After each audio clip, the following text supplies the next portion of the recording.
yarn in a basket and a soft lamp's glow. A stack of stories waiting by the chair. Pull up a seat, there's magic in the air. Turn the page, cast the stitch. Every tale begins with just a little twist. Welcome in, come take a seat where cozy yarn and stories meet. A cup of tea, a quiet night, pearls and plot twists by candlelight. Welcome friends, the tale begins with woolen words and kindred kin. So settle in, stay a while. Pearls and plot twists make us smile.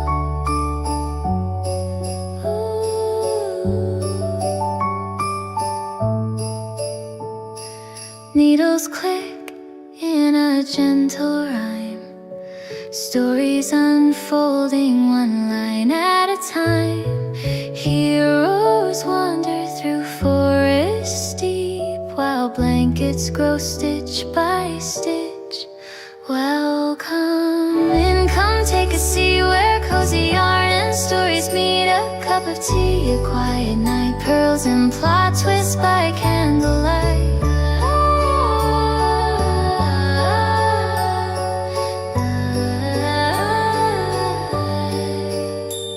So cast a stitch and turn a page, another chapter on the stage. The yarn is warm, the story's true, and there's always room here just for you.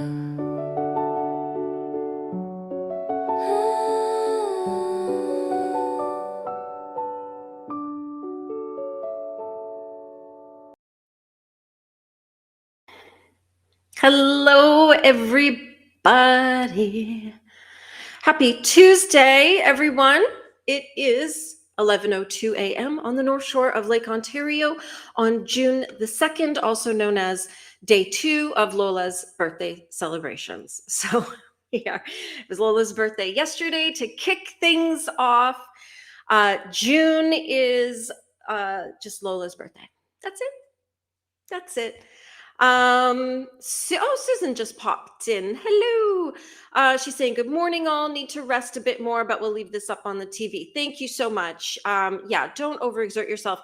I hope you're feeling better. I know it's just been such a crazy week. I haven't had a chance to check in with everybody personally. So I hope you are feeling a bit better and that you're on the mend and over whatever it was that you were going through. I know the sickness train is doing the rounds this week for sure.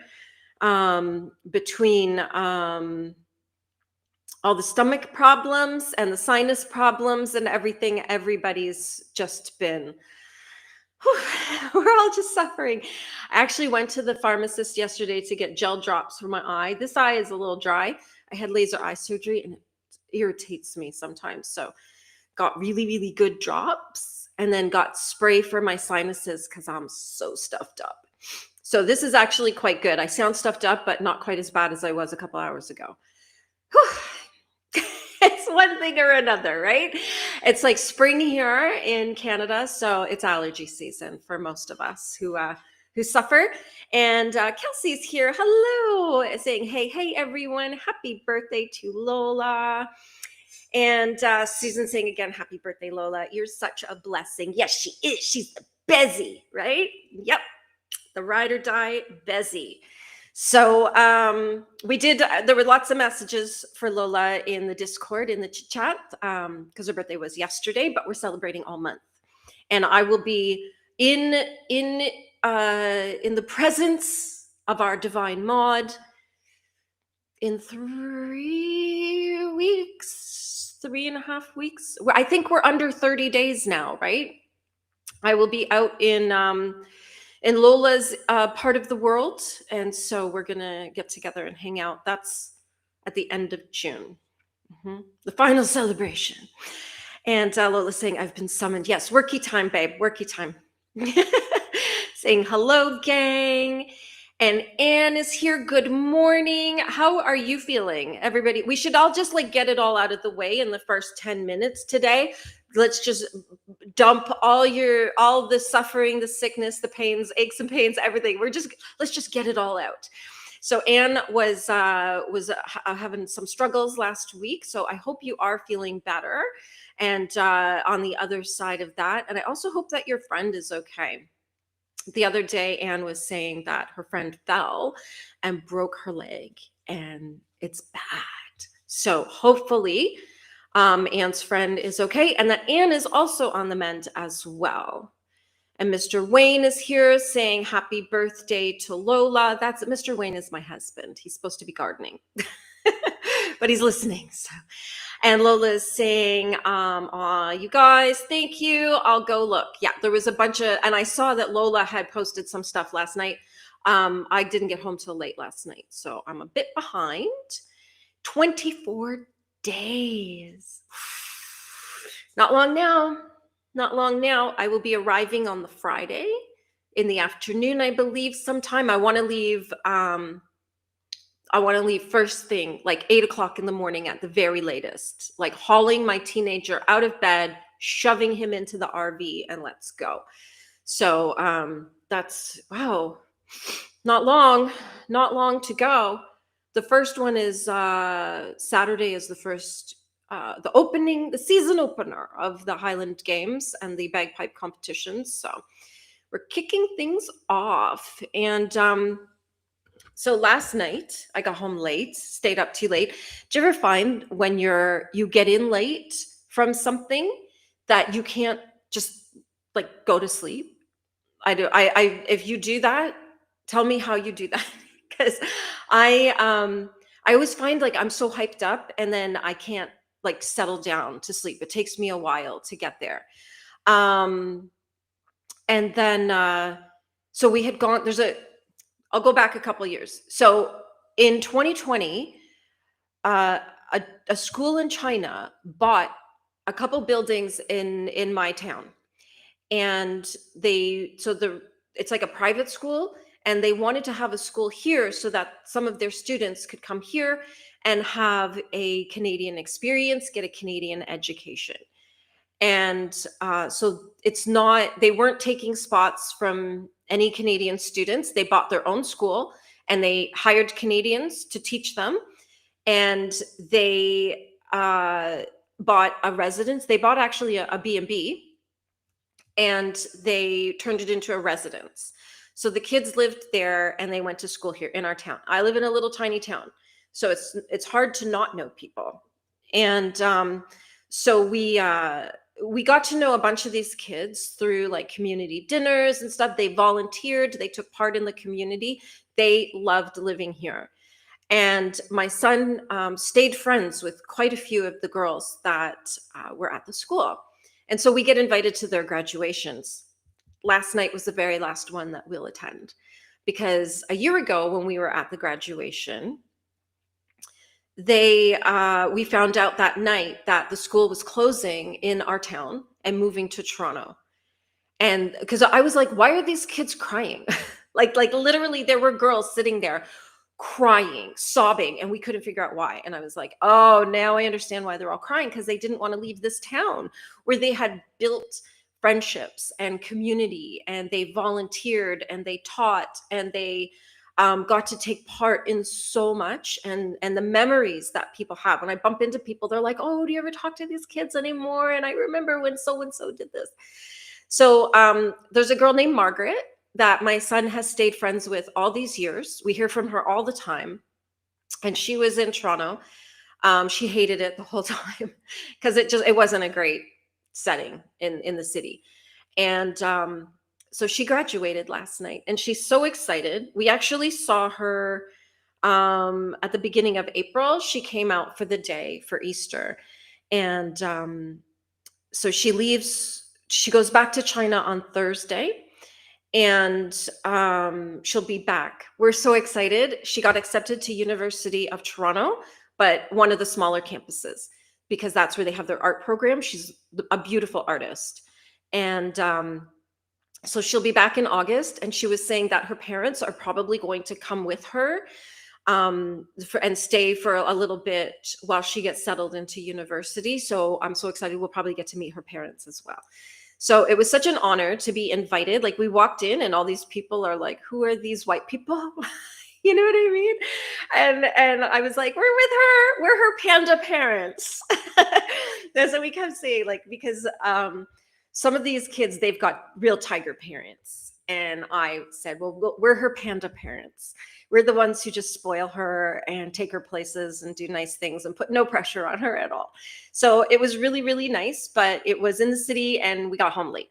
So I'm a little tired because I was just wound up and it took me a while to get settled down.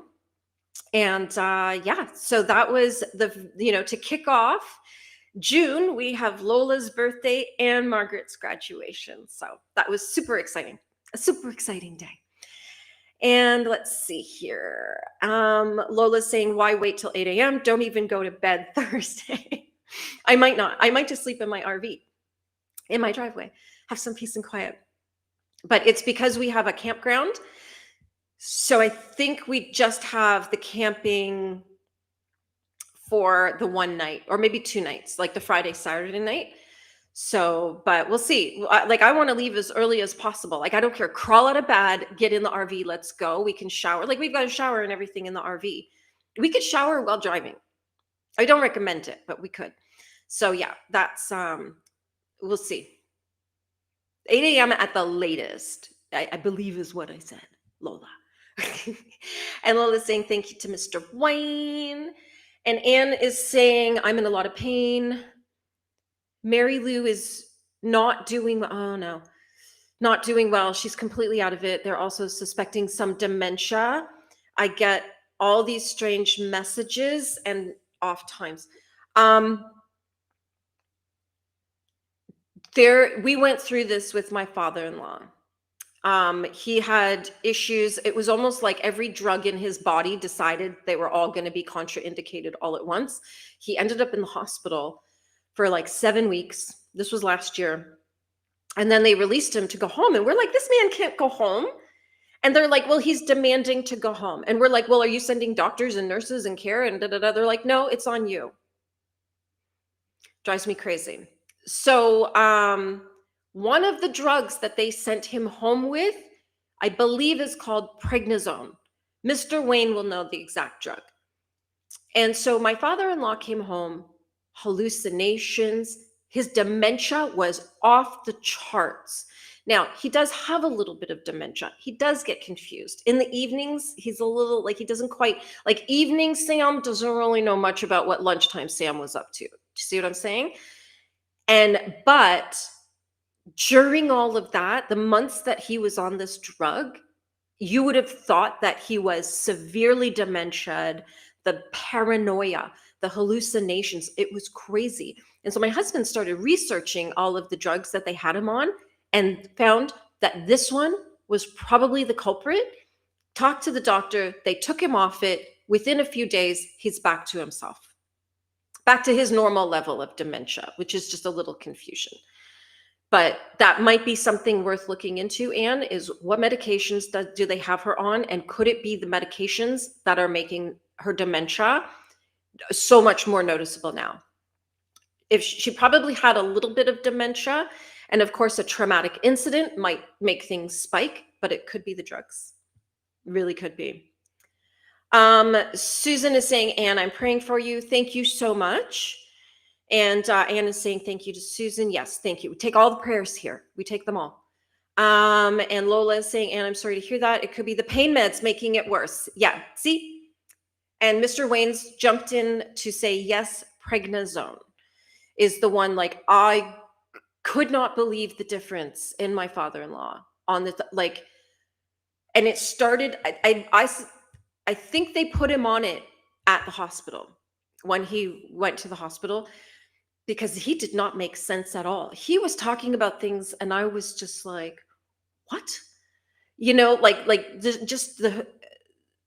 there was chocolate. Somebody had given him chocolate. And instead of just saying, oh, the man next door, or the man in the next bed checked out and went home, and he left me his candy. It was a whole big story of hallucinations about how this chocolate came to be in his possession. And we were like, what? This is not, something's going wrong here. So yeah. And Anna's saying she didn't even know who I was when I went yesterday. Yeah. It very much could be the medications. If she was okay before this and now she's not, it's a combination of traumatic event and the medications, very likely. So hopefully when they get her off the medications, things settle down and she returns back to her normal self, because yeah, it's really upsetting. I know how upsetting it is, because I watched my father-in-law go from his normal miserable self to crazy and miserable all at once, and like overnight. And that's where my husband and I, we were like, it can't have been gotten this bad so fast. Do you know what I mean? So anyway, that might be a conversation, and for her husband to, kind of maybe say, is she on prednisone?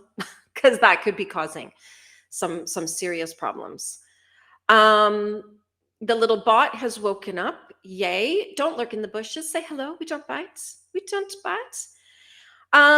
Let's see what else is going on. I've got my knitting today. Sorry, just accidentally turned on my little neck light.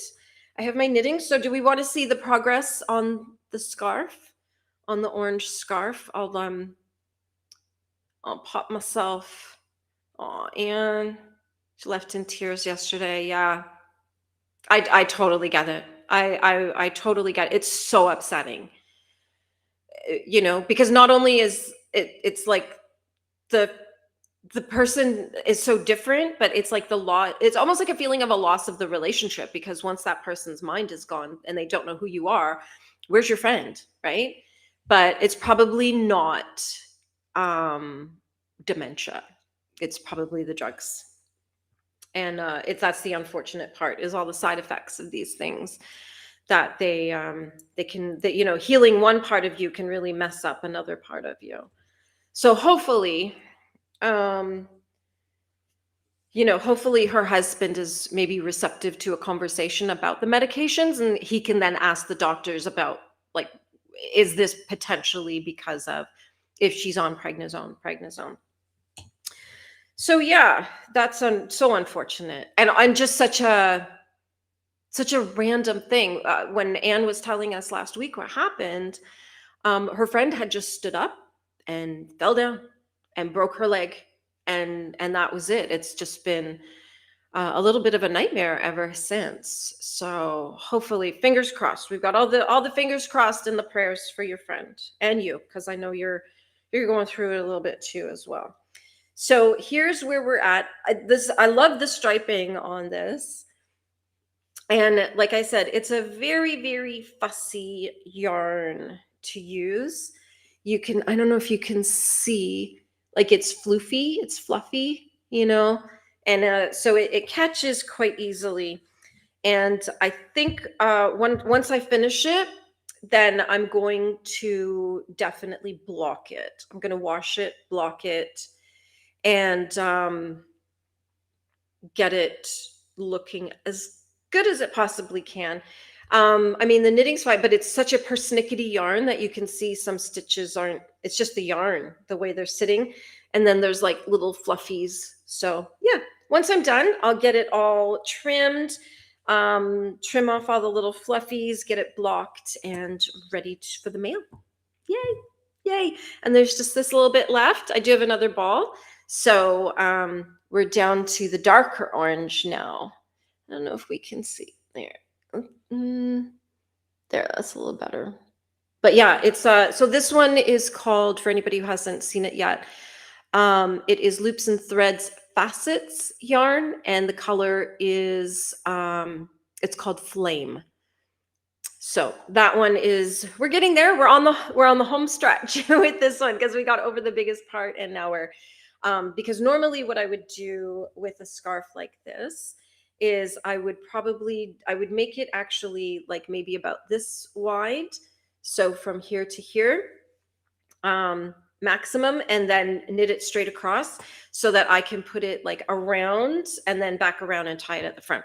In this case, I wanted it more of a triangle because it's for Susan. I don't know. I think maybe a triangle would be nice to really show off the yarn.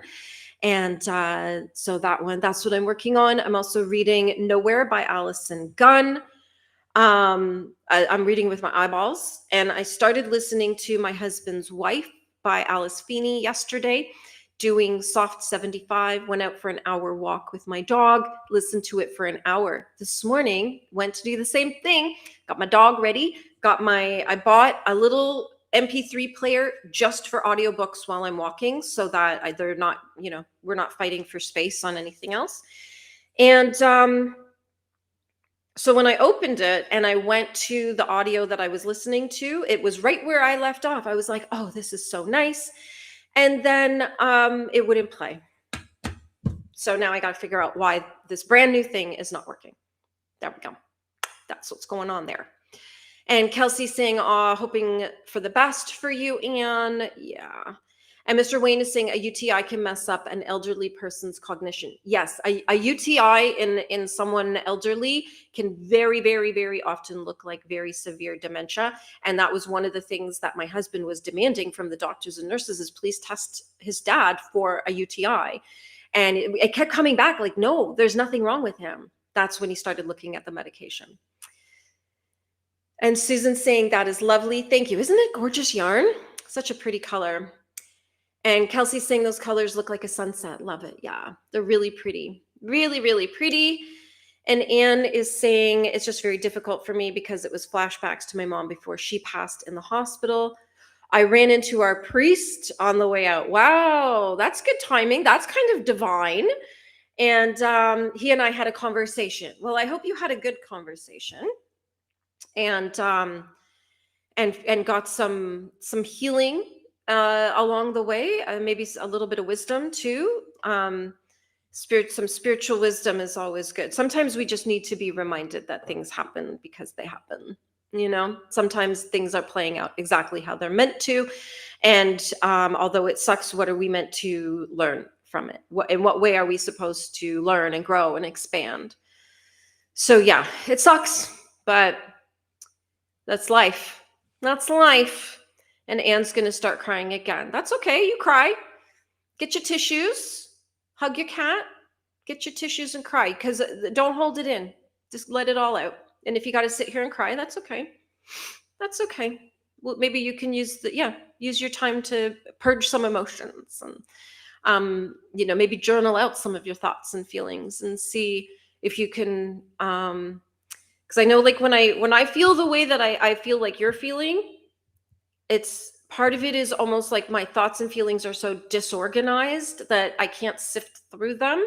So I find journaling and just writing it all out really helps just kind of organize why I'm feeling the way I'm feeling. You're already tapping into, some past experience with the same thing, which is normal. I've seen that in the funeral world where people, I remember a woman came in it was some old woman's funeral and a younger woman came in and she was a mess. She was absolutely a mess. And I actually like pulled her into the office and shut the door and was giving her tissues to help her like kind of pull herself together a bit because she wasn't just crying, like she was sobbing in front of everybody and she was starting to get embarrassed. And so I was like, come with me. We'll hide you away. And I said, oh, were you really close to this woman? And she said, no, I've never met her. Okay. And she said, my father died a couple months ago and being back in a funeral home just brought it all back up. I was like, oh, well, that makes perfect sense. Right? Like you've got unresolved grief and it will pop up at really inconvenient times. So we got her settled down and dried her eyes and, some deep breaths and sent her back out there again. So it was good that she recognized why she was suddenly unable to control her emotions in this setting. So Anne, if this is bringing up a lot of stuff for you, cry it out, get it all out, write it all down, whatever you need to do, just do that. Okay. And in a couple minutes, we're going to start sprinting. So I can put on extra sad music for you if you want. And Geeky Witch is here saying hello and hugs to Anne. Yes, Anne's having a particularly difficult day today. So, and the little bot is letting everybody know to join my Discord. We are here for another 5.5 hours. So we're here till 5 p.m. Toronto time. If you're from Toronto, it's 5 p.m. Toronto time. That's 10 p.m. UK time, 2 p.m. West Coast time. And everybody else, and you just need to figure it out yourselves. So we'll be here for another 5.5 hours. We've got lots to do. And the from 4 to 5 p.m. in there, we'll do show and tell. So if you have pictures of your work, your view, your lunch, whatever it is, the fur babies, everything, pop them into my Discord in the chit chat section while we're live today. And I will take that to mean that's you giving consent for your pictures to be shared here. And of course, join the Discord so that we can chitty chat when we're not here like this. And the bot is letting everybody know I have a brand new Substack. That's where I'm doing my blogging. And I have written 3 months worth of blogs. So they're all there, ready to go. The first one went live yesterday. And then every Friday, there will be a blog on cozy summer, which I know sounds like a little bit of a contradiction, but it's just about like slowing down, really enjoying life and really noticing summer, noticing the things around you, your experiences. Each blog is a different topic. So there's not going to be like a ton of repeat. There might be a tiny little bit of overlap, but I tried to make sure that it was all fresh, new ideas and thoughts and everything each week. So that's there. It is currently free to subscribe. At some point, there will be a paid level. But right now, for the summer, the next 3 months, my Substack blog is free. So you can subscribe and it will go right to your inbox each week. There we go. And Anne is saying, I have just lost 3 book buddies this year. Yeah. Yeah, we see that a lot in, like we reach a certain age and suddenly like there's people not going forward with us. So I've seen quite a bit of it the last few years as we're all like what shocks me is I read the obituaries every day and people like younger than me dying in bigger numbers than I've ever seen. Like when I worked in the funeral industry, anybody under the age of 50, like maybe 1 a year, unless there was an accident. But yeah, it's I'm seeing it more and more now. More and more. It's life is a terminal illness. I actually wrote that in an essay when I was in funeral school. That life is a terminal disease. So none of us survive it. Really, none of us do. So best to just have fun when you can and not stress out too much about everything because it is all very, very temporary. And that's me, as philosophical as I'm going to get today, because we have some stuff to do. We need to get some knitting done, some reading done. I need to make something to drink and one of my little potions, get something to eat. And I've got my to-do list to do. Lots of worky bits, admin bits, and all that kind of stuff. So I'll be busy all day doing that. And I have a Legion meeting tonight, maybe my last one. So that's where we're at. That's where we are at. I've lost stitchy friends and totally get it. The adjustment to life without friends gets harder. Yeah, Geeky Witch is, and Geeky Witch is my age. So yeah, she'll know what I'm talking about. That it's a bit of a shock. Gen Xers dying is. We're just not sure how that works. It just feels very strange. Feels very, very strange. So, all right, let's do a sprint. Let me know in the chat, do you want 60 minutes or 90 minutes? And then we'll get it set up. And let me know if you want silent or music for this sprint. And then I will get it started and we will get on with things. And I'm going to get a little bit more nose spray from my sinuses. Oh, and I got to figure out this. how to make this work. And and I got a new arc yesterday. Sherry LaPena, who actually lives not too far from me, by the way. And what's interesting, so when I enjoy a book, I will often reach out to the author through like Instagram or something, to just say how much I enjoyed it, or if there was a question I had, because sometimes they're like, why did you do it that way? You know?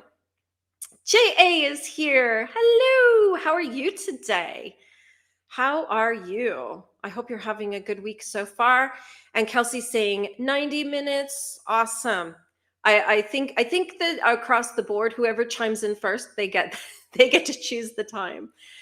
And Anne's going to try to read. It is The Queen and Her Presidents by Susan Page. Susan is my cousin.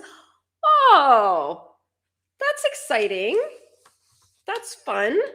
All right, I'm going to write that down. So I should have had my little notepad a little bit handier than I do. Let's see. So Anne is reading The Queen and Her Presidents. I feel like I know this book. Or am I thinking of something else? By Susan Page. There we go. Okay, I've written that down, so we'll pull it up and we'll talk about it on the next chatty bit, as we always do. Geeky is saying I'm flexible with either sprint length. It'll push me to lunch. We'll do 90. We'll do 90. I really enjoy Sherry's books. That's exciting. Oh yeah, so what I was saying is that I will often write to authors. So like Jilly McMillan, David Ellis, like I've written to a whole bunch of different authors just to say, I really enjoyed your book, or I have a question about it. I said to David Ellis, you, sir, have a very twisted mind, and I love it. And he was so happy, and we had a little chitty chat. And then he said, my next book comes out next week. I was like, thank you. So we, and Jilly McMillan and I have had many conversations about her books. Not big, deep things, like we're not best friends or anything, but certainly, I think a lot of writers actually really appreciate when people reach out to them personally to just say, I really enjoyed your book. Sherry LaPena, I don't think she does like that, which I thought was kind of, she didn't answer me. And I was like, wow. Like I live like 20 minutes from you in your community where you do book talks, and you won't answer a local saying how much they enjoyed your book. So yeah, it's a little love hate. You know what I mean? JA is reading The Fourth Wheel of Time for a chapter, then switching to my gay read. Last week of school for the kiddos. Oh, I guess it's June, so everybody's reading gay stuff. Fourth Wheel of Time. I'll write that one down and we'll chat about it. Last week of school for the kiddos. Oh, I wish here in Ontario they go right to the end of June. My son graduates in 23 days. And he said they're still teaching. They're still learning and still assigning work and everything. And he's just like, but he's pushing through. He's exhausted. You should see how black his eyes are. He's exhausted because he's just pushing himself so hard to raise his GPA for graduation because he wants to go into university with an 85 GPA. Plus he's doing that on top of piping, band practice, lessons, his life, everything. So he's this poor guy. Pipe major gave him the weekend off, so he slept for most of it. Yeah. Erica Madsen. That's a great Danish name. Hello, joining from Denmark. Fun. Welcome. Thanks for hopping in. We will be here until 5 p.m. Toronto time, which might be 11 p.m. for you. I actually had a Danish exchange student live with me for 6 months a number of years ago. So we learned a lot about Denmark. It was a lot of fun. It was a lot of fun. And Geeky saying, not reading yet, but over lunch I'll listen to some more of 12 Months by Jim Butcher, hoping to do a little stitching in the sunshine for my break. Nice. So this is Geeky. And yes, we're about to start our first sprint for 90 minutes, 12 months. And Anne is saying, I wrote to Susan. Do you say it Meissner? Is that how you say her name? Now she sends me her books. Nice. That's how it's done, Anne. That's how it's done. Make nice, nice, and they make nice, nice with you. Lost. Am I back? We lost the connection there for a second. Molly's here. Hello. 12 months. We're about to start sprinting, Molly, so get ready to dive in. And this is Jim Butcher. Okay, everybody, we're about to start. And we're going to go, let's see, till 1 p.m. my time, which is 6 p.m. UK time. And then we'll show. Boom. There we have it. There we go. And Erica is saying, I'll be starting on some dinner in the first sprint, and then I'll be reading for the rest of the evening. Wonderful. If you want to let us know what you're eating and making for dinner and what you're reading, then we'll share it on the next sprint. And you'll see my little bot dropping my Discord link if you want to share any pictures. We do show and tell later on today. Okay, everybody, happy sprinting. Let me know what you're going to work on. I'm going to go make myself a little potion, and then I'm going to do some admin stuff when I come back. So my camera's going to be off for a tiny bit, and then I'll turn it back on. Okay, happy sprinting, everyone.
All right. How did we do?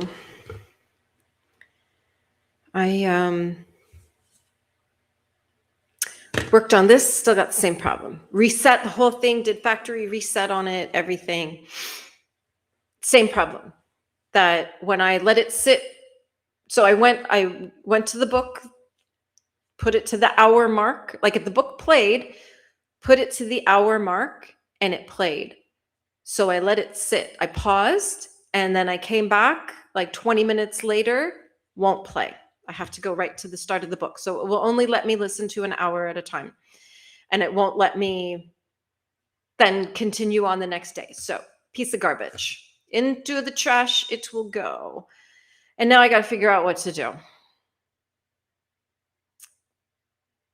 Because I'm like, do I go to Amazon and buy another piece of garbage? Like, what do I do? I might try the thrift stores. Like, I might go to like the consignment shops, like what do they call it? There's stores where they sell, you can sell your electronics and they'll sell them for you, and then you get the money. There's a few of them.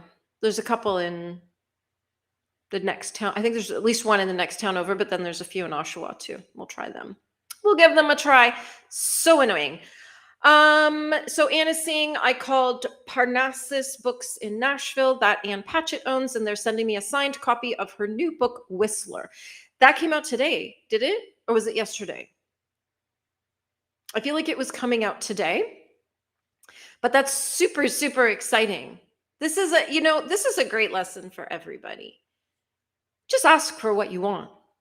So many people are afraid to ask for what they want. And you know this when people ask a question and you know that's not the real question. So someone will say to me, what are you doing on Saturday? And I will say, what's your real question? And the real question is, will you help me do X, Y, Z? And I'm like, then why didn't you just ask that? Do you see what I mean? So this is a great example of just reaching out and asking for exactly what you want.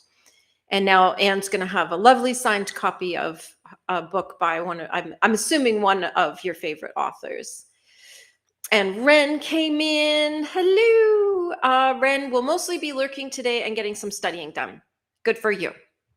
Good for you. It's crunch time here. So all the kids are like, it's too much. And Kelly came in. Happy time zone, my friend, stopping by to show some love to the like button. Thanks for doing that. I appreciate it. And Ren saying, if I read in my breaks, I'll probably be listening to The Girl with a Thousand Faces by Sunyi Dean. And you know what I did? I got so involved in this silly MP3 situation that I forgot to actually pull up the books, but we have them written down. And The Queen and Her Presidents was the first one. And Her Presidents. There we go. We'll get through the comments and then we'll read some books. And Alicia popped in saying, hi, Pearl, just joining. We'll be hanging out till I have to leave for my appointment at 1:30, working on my reading notebook. Very good. Very good. So you've got about 27 minutes. Or you might actually, is your appointment at 1:30 or do you leave at 1:30? And pacing through the pages came in. Hey, Pearl and chat, reading Kingdom of Ash between work tasks. Hope all is well. It's a lot of something this week. It's a lot of something, that's for sure. We're riding the roller coaster. And Black Widow came in saying hello to everybody. And you're reading, I'll see if I can find this. I will see if I can find it. I'll add it to the list. We've got a big list of books today. UKE.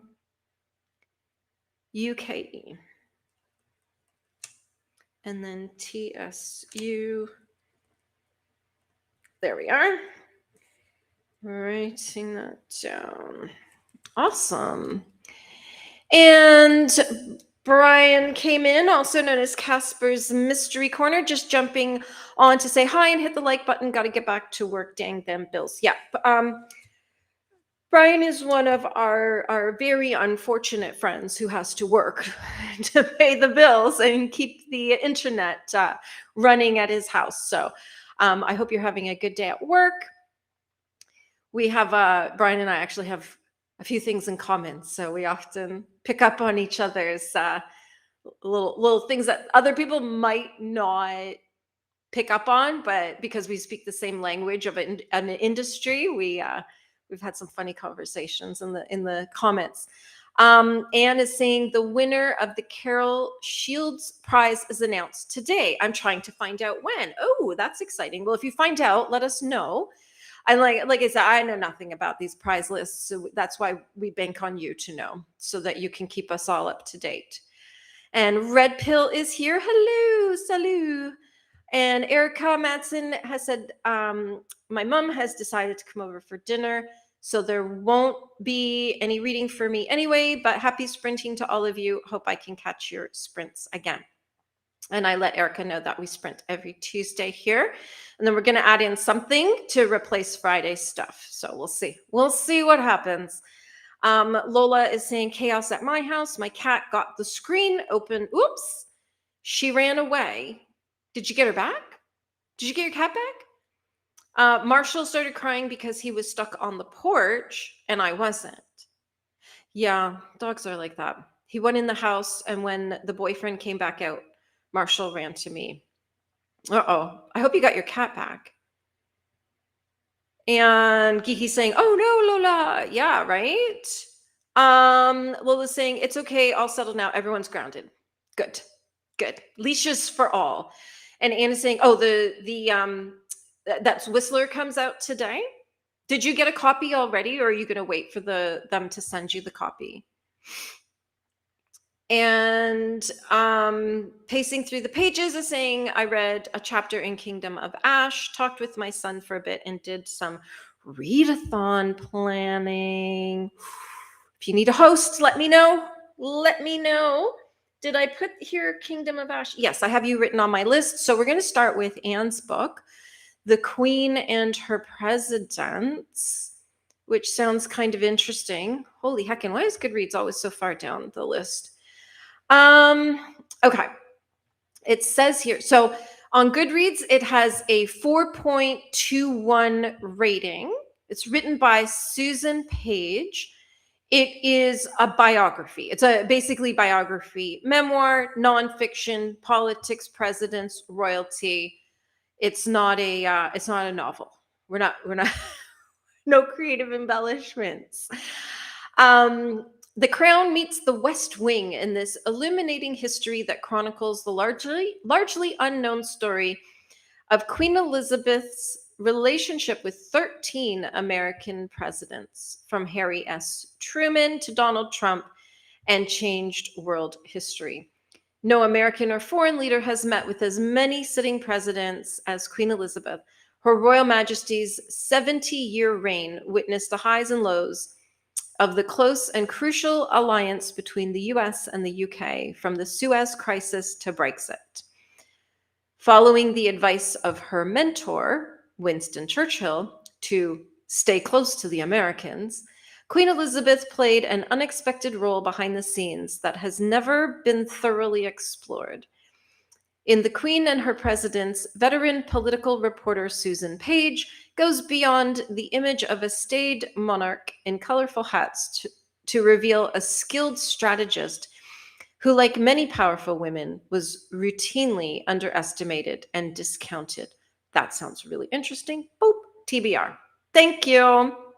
That sounds really, really interesting. And I'm not a big biography person because I just don't care. I don't care about other people's lives. I don't like there's people who read a lot of celebrity biographies and autobiographies. I'm like, I don't care.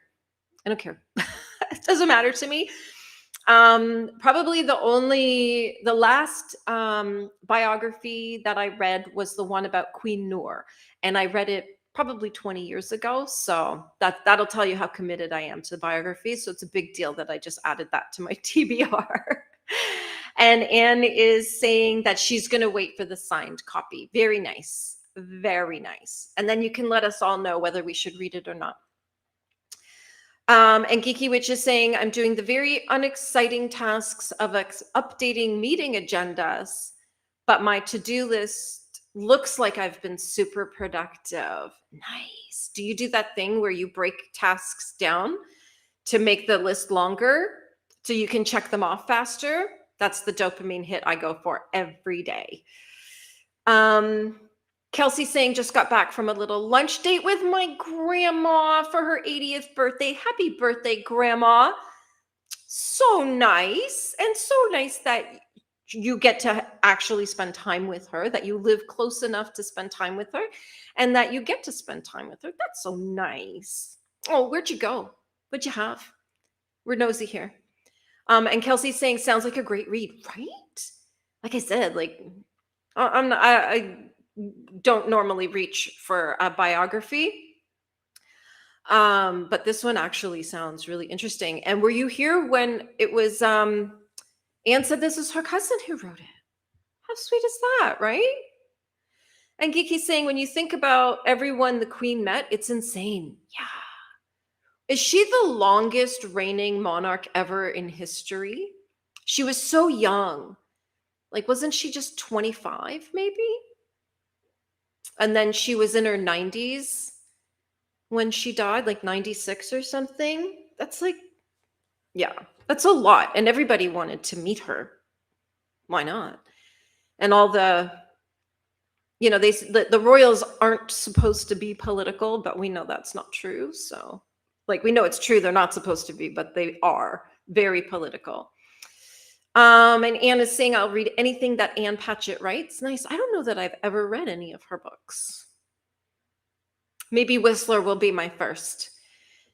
And Geeky's saying, yeah, I do the super specific list so I can check more things off.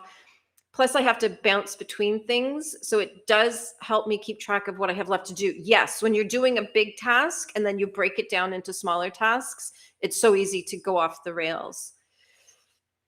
And then realize you've come back to it and you're like, I don't know what I've done. I don't know where I'm at. Kelsey's saying tacos. Oh, nice. They are her favorite. And that's super cool for your cousin. Yeah. Speaking of tacos, the other day I had ground turkey. So I just added like taco seasonings and everything.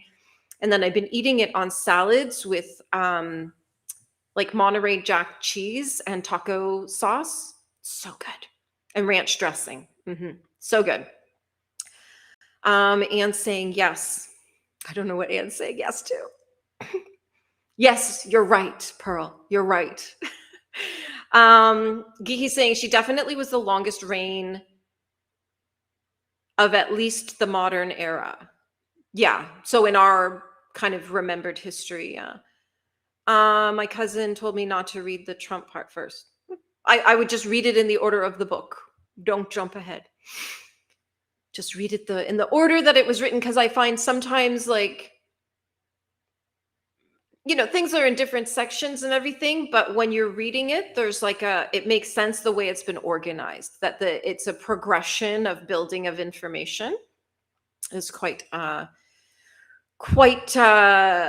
project at times. And I'm always amazed at people who can do that, like say broadcasters and podcasters, that they can tell something and they give all the information in such an organized fashion that it leads you down the path to where they want you to be. So, yeah. Ren is saying yes and no. One of the King Louis of France was the longest reigning monarch. Interesting.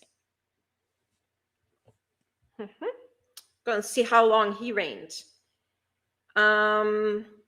King Louis of France.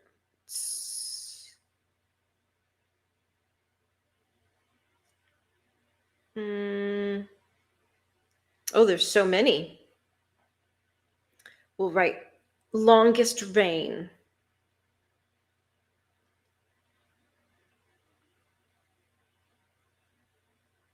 Oh, so this is King Louis the 14th of France, ruling for 72 years plus 110 days.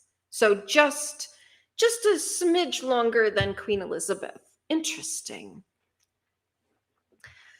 Ren is obviously the most educated on this topic in our little crew today. And she's saying, but he ascended to the throne at age 4. So he would have had advisors and trustees and all the things. Queen Elizabeth II is in second place. Nice. King Louis the whatever, 14th, reigned for 72 years and Queen Elizabeth for 70. Yeah, well, she outlived him, even if she didn't outreign him. So there we go. There we go. So I spent a ridiculous amount of time trying to solve this problem. So I know I've got other MP3 players in my house. So I'll need to find them. Like, you know what I mean? How many times do I buy an MP3 player? That's not going to work. And then I did a little bit of stuff on the audio phone business, got a couple posts up for that. It's just out there simmering.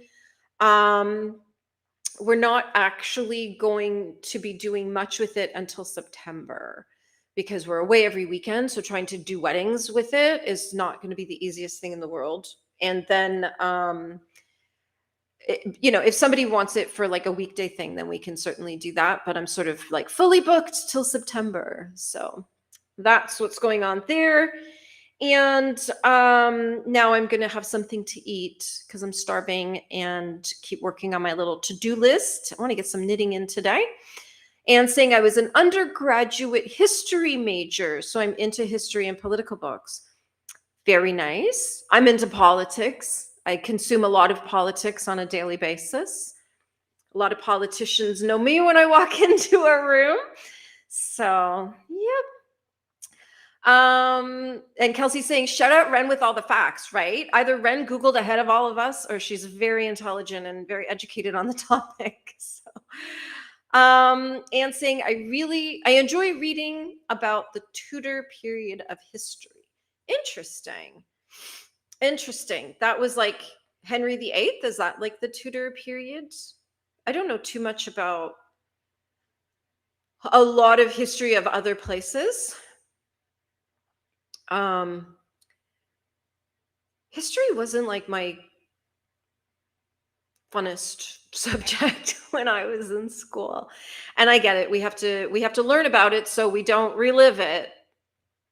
But at the same time, but even though, you know what, even still, I see people reliving history all the time and not in a good way. And I'm like, did you not learn about this in school? Why are we doing this again?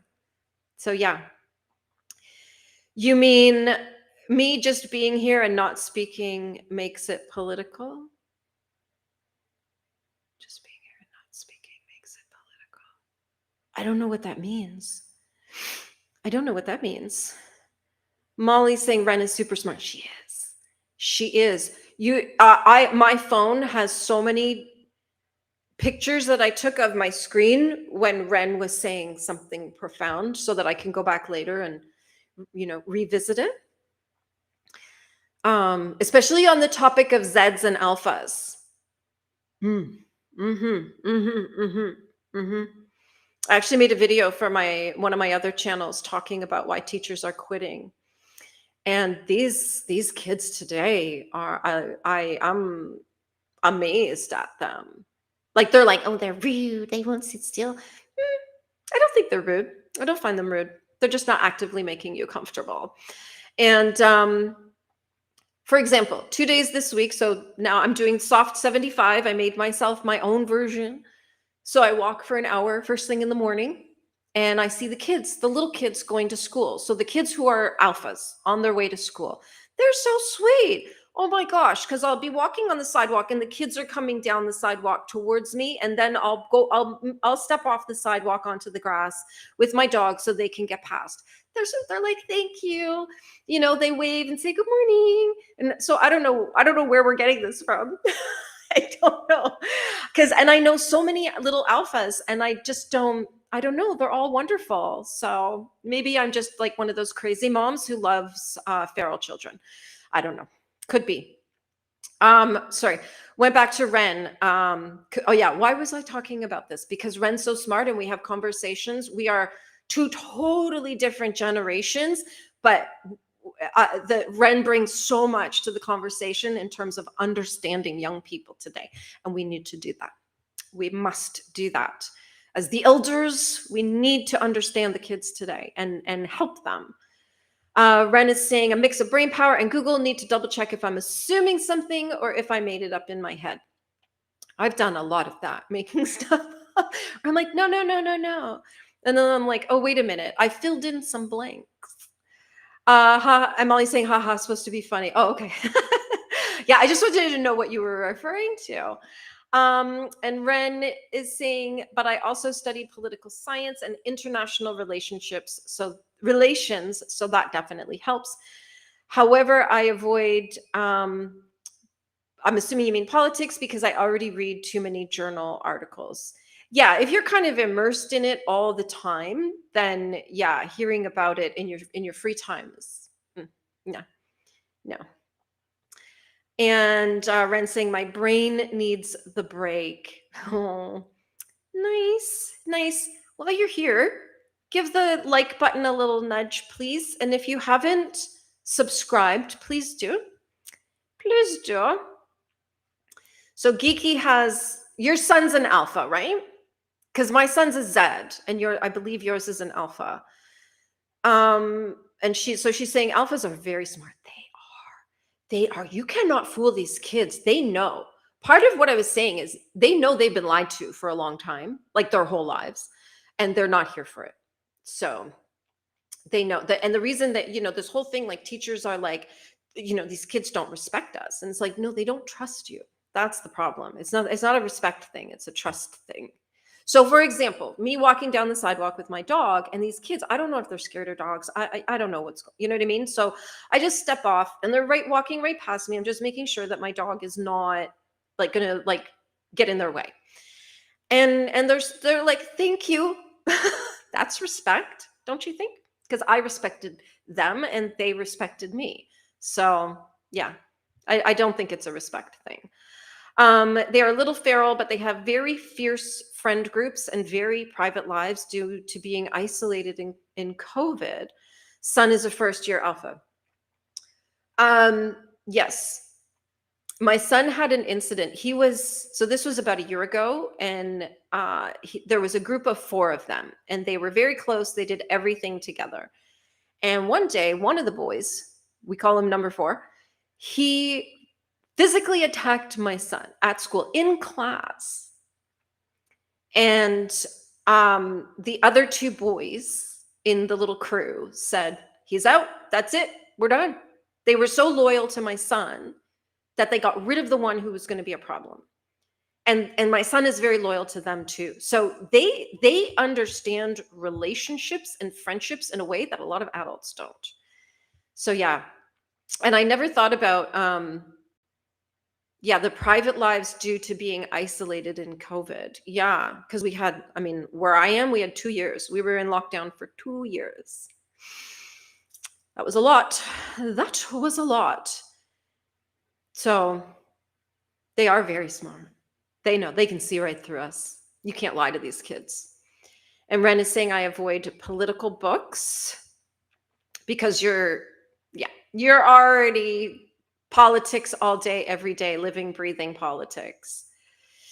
And Geeky Witch is saying exactly. It's a trust thing with the alphas. You see, it's like when they know their teacher's lying to them because their teacher is following a political agenda, they're like, no, you're just lying to us. And something else that I talked about was we're in a situation now that if you don't agree with the teacher, you fail. And people are like, oh, you should be able to stand up to teachers until you're getting failed. So for example, if they're talking about XYZ topic and the teacher has created a test that the answers are her political opinions, you have to agree with her. That might not be the right life answer, but that's the right answer to pass the test. So when they're like, these kids don't think, they have no brains, whatever, I'm like, well, yeah, because they know they just have to agree with you and not challenge you. And that never used to be that way.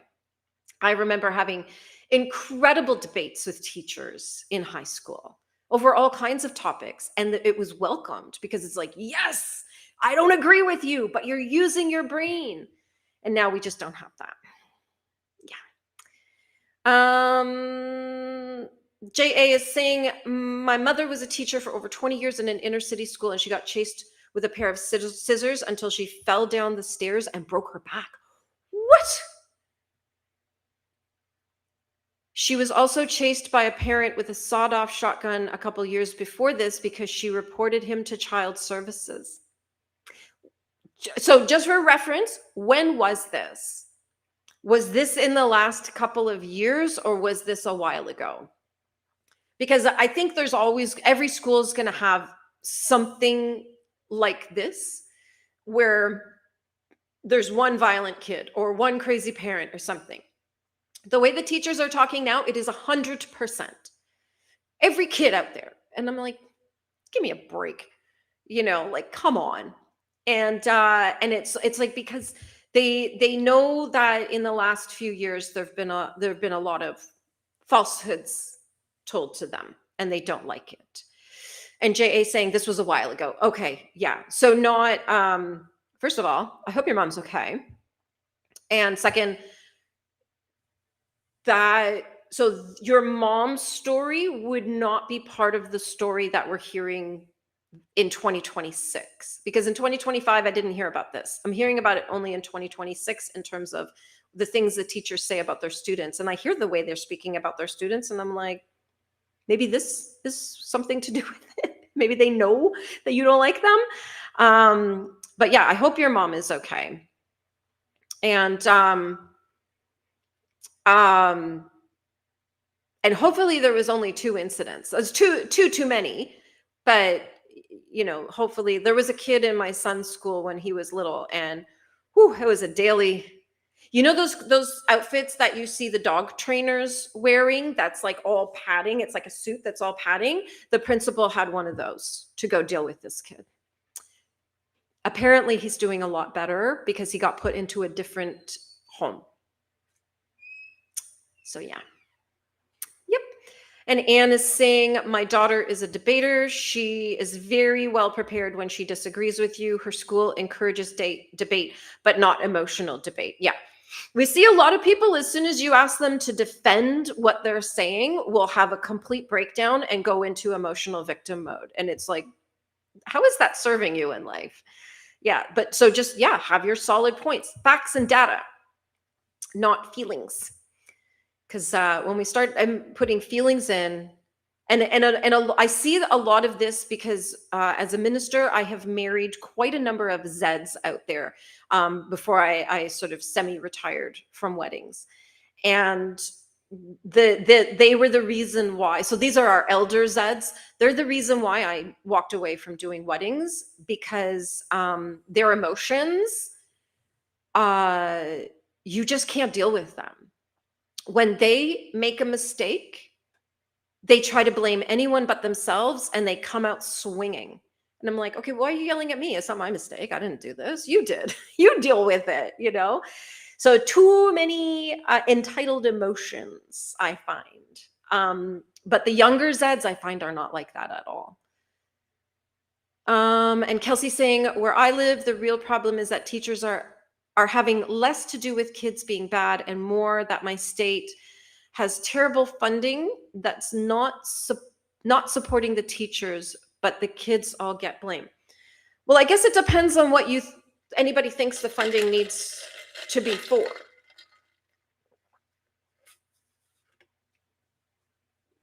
I mean, I see teachers saying things like, I can't teach because I don't have the funding. And it's like, just start talking. How many times do we have conversations here on Tuesdays where we're all learning new stuff, where we're sharing ideas and information and our own thoughts and opinions, where we're learning from each other? So it's like, what sort of funding does a teacher need in order to simply teach? Because we have kids that can't read or write.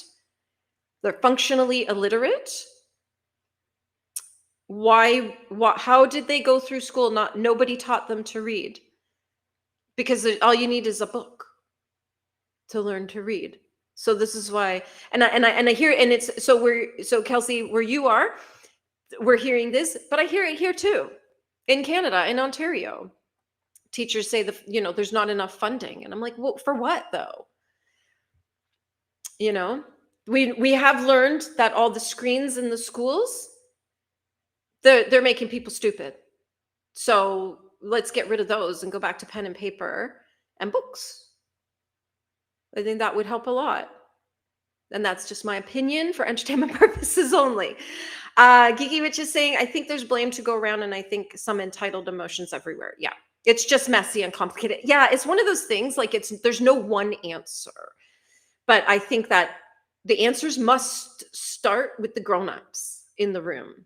And like I've watched videos of teachers, grade 8 teachers saying, well, I guess you're all failing, none of these kids can read. And I'm like, then why didn't you teach them to read? Every single teacher I see complaining about this, they complain they can't read, but not one of them's willing to teach a single child how to read. Yeah. And saying we had a huge debate over Thanksgiving. She said we should not celebrate it. She gave me a library book that supported her position. I read it and had to agree with her. So we have Thanksgiving here too. It's in October. That's why when Canadians are like, woo, October, Thanksgiving and Halloween, it's because our Thanksgiving is about the harvest. But the American Thanksgiving is a whole other ballgame. So I can see why people, like young people particularly today, are like, should we really celebrate this? I get it. I can see why she would feel that way. Absolutely. Ren is saying, I assume funding is for teaching materials like updated textbooks and things like that. Excuse me. So where are the principals on that one? Why is it the teacher saying they're not getting the funding? Where are the principals to say our school is not getting funding? We need funding for the school. So this is where I'm just like, which is it actually? Is it the teachers or is it the schools? And Ren is saying upkeep for the school library as well, because younger kids tend to damage library non-intentionally. Well, yeah, little kids are, they're clumsy. They fall down a lot. So yeah, that's what, and I do like, part of me is sort of like, well, like so many schools have gone to this whole screen thing. So if that's sort of their move, then it's not that hard to get books, like you know what I mean? Like you could get like ebooks and things like that sent to the schools and not need necessarily the physical books. Fun fact, Ghislaine Maxwell's father owned the publishing company that published a lot of our textbooks. Do with that what you will. Do with it what you will. All right, everybody, that's 1:30. We've been chatting for half an hour. So let's do another hour sprint. Hold on, Ren's in here again. I think principals and teachers work on different pay grades, and sometimes things are viewed as not my problem because the principals aren't in class with the kids and are also being paid well. That's a really good point. That's a really, really good point. Because yeah, does the principal really need to fight for the school as much as teachers would? Maybe not.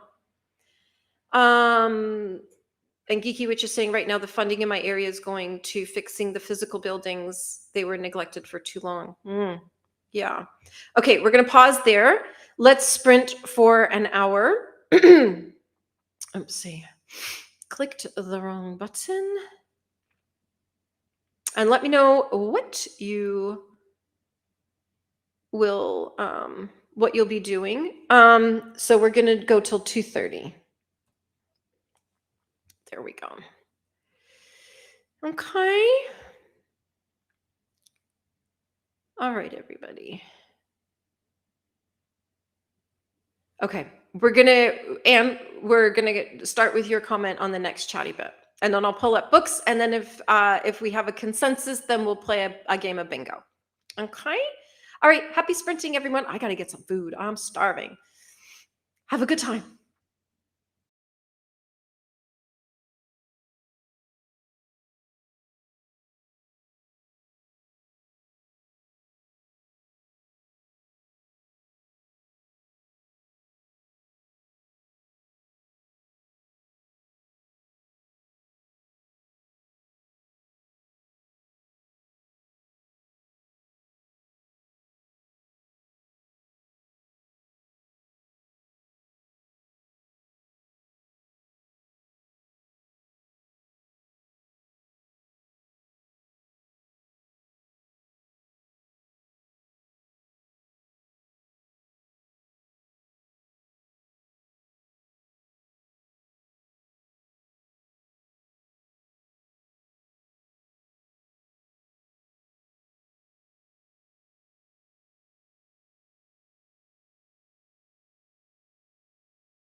All right. How did we do? That was a solid hour, wasn't it? Um, got a few things done.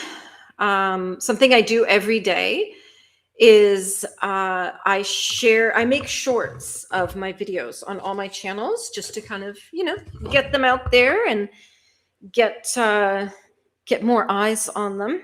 So I did that. And then I started, when you do that thing that you just, when you see something on Facebook or somewhere else, and then you want to go back to it, so you just send it to yourself. So I have it on my list that every day I'm supposed to go through those DMs that I've sent myself and pull any information I want. So I was working on that too, because I have a commonplace book. So I'm putting those things that I want to remember later into my commonplace book, because it's I want to work on handwriting, because decades of not handwriting, my handwriting's a disaster. And writing things down helps you remember them. So I thought, well, I'll do that. And then just while I was sitting here, because I can see this is like natural light that you're seeing. I'm actually sure you can see the reflection in my glasses, the window across there. And I saw the Amazon guy pull up, and I had ordered this journal. It's a hard cover because I like to have something solid to write on. But look at how pretty the pages are. Like they're not plain. They look like watercolors. So I was very excited to get that as a journal, because I thought, well, I'm going to start journaling. Not just to start off with nothing more than what I did today. So it was June 1st. It was supposed to be here on Sunday, but they did this thing where they're like, we've picked up your parcel, but we're not delivering it. And I was like, what? So anyway, I had to cancel it and order it again. So that's how I was spending my time. And I ate and made a mug of tea. And Anne saying, until our daughter went to Catholic high school last year, there was maybe 3 copies of a textbook in the classroom. They came home with printed pages. Yeah, I mean, that's how I was educated. If the teacher didn't have enough textbooks, she just made copies of the pages we need. There's many ways to educate, many, many ways. Geeky Witch is saying lunchtime, stitching and reading out in the sunshine, I'm sure. I'm thinking that at some point I'll sit outside and do sprints, since it's like today would be warm enough to do that. It's warmer outside than it is in my house. So yeah, maybe we'll do that. We'll start doing that at some point. I made a taco salad. Yum, yum, yum, yum. It was so good. And Anne is saying, this book says that King Louis XIV in the 7th century sat on the throne for 2 years longer than Queen Elizabeth. He started with his father's death when he was 4 years old. Yeah. Yeah. So Ren, you and Ren got the goods on the royals today.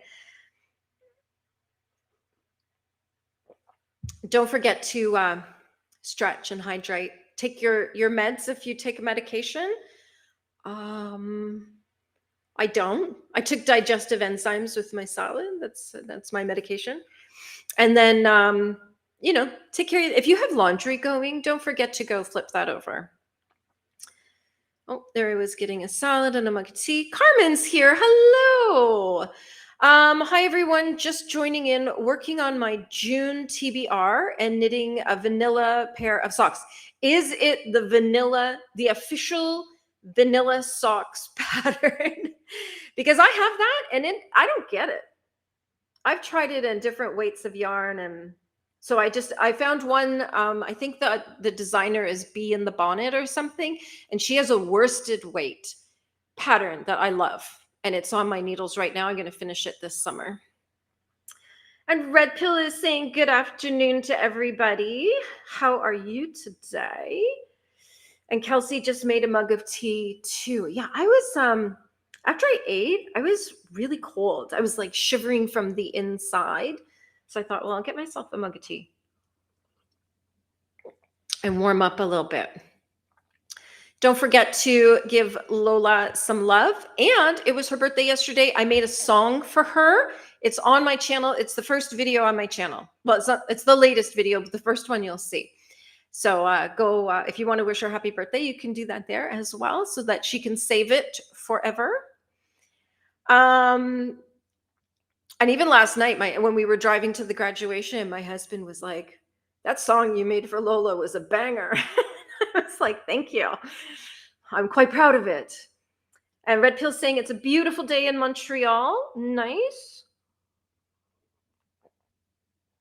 And Lola's, oh, you know what? I'm going to go back just one. Don't forget to jump into the Discord and join me there. There's lots of different departments in the channel. And if you would like your pictures shared for show and tell, which will take place after 4 p.m., so at least 90 minutes from now, pop them into the chit chat section of my Discord, and then we'll share them later on. And Lola's saying to Red Pill that Marshall's puppy friend is from Montreal. They just moved here. Oh, nice. That's fun. So you've got new neighbors, new friends. Cheating on me already? I don't know, Lola. I don't know. Marshall's the dog, by the way, in case anybody's new to the conversation. And Lola's saying that's a pretty journal, right? Where did I put? Oh, I've lost it already. The cover. I'm not a green person, as we know. Sorry to everybody who likes green. But this was the prettiest cover, I thought, and it's a substantial size. Like a lot of times you get journals and they're like 5x7, and I'm like, no, I need an 8x10 kind of thing. Kelsey's saying, lovely. I'm such a sucker for stationery. Oh, girl. I should just have like a stationery yard sale at this point at my house. There's nothing, and you know what? I'm doing this thing, and I honestly recognize that I'm doing it because I started my own Soft 75 yesterday. And now I thought, well, if I'm going to change my life, I need a journal. So this is the book this is the journal. Finally, we have found the journal that's going to change my life. It's not, but I'll tell myself that. And Lola's saying Amazon did that to me on Sunday. Yeah, that's what happened to me. That's what happened to me. I ordered it on Saturday night, like late Saturday night. You know, they do the thing, the 11 p.m. Amazons, you know. And so it was to be at my house between 4 a.m. and 8 a.m. on Sunday morning. So I burst out of bed in the morning, run downstairs. It's not there. And I look and it says, oh, it'll be delivered a little later. I'm like, all right, you know, like I'm not diving in just yet. And I go, and then I keep checking. And it's like, yeah, we're not delivering it now. And they said, so it literally was like, we've picked it up from the place and it's in the driver's hands. And then they're like external factors. Like what, it was such a nice day, he wouldn't work? Like, I don't know. Anyway, so back to Lola. Someone sent me something, it was out for delivery, and then it changed to deliver June 17th. That's a lot. That's a lot. Like I could be like, sorry, we didn't make it today. We'll be there first thing tomorrow. I can accept that, but not like a 2-week difference. That's silly. Ren is saying the only problem with the printing pages thing is when admins and principals get fussy with the teachers about all the extra ink and printing paper being used that goes out of the budget. But if they won't budget for textbooks, what are they supposed to do? And yeah, as Ren's saying, even though teachers don't have any other options. So this is a problem with many cogs, right, in the wheel. It's got the parents, it's got the kids, it's got the teachers, it's got the school board, it's got the government, it's got the administrator. Like there's a lot of people involved in the destruction of education in North America. And there are parts of me that are like, if we just let teachers teach, maybe we'll have educated kids. When I was growing up, we didn't have all the other stuff, right? Like we didn't have the activism in the schools. We learned how to read and write and do math and all the important things that we still use today. Why don't we just let teachers teach? Hmm? I think that would just be, it'd be interesting to see what teachers would do if they didn't have agendas and curriculums and all of that stuff being created and generated based on political ideologies that they have to enforce in the schools. And if they just let them teach stuff, like basic stuff, it'd be interesting to see what would happen. Ren saying digital copies aren't accessible or useful for everyone, and most times those digital copies cost money too. Interesting. Are you saying like accessible because not every family has a laptop or like a computer?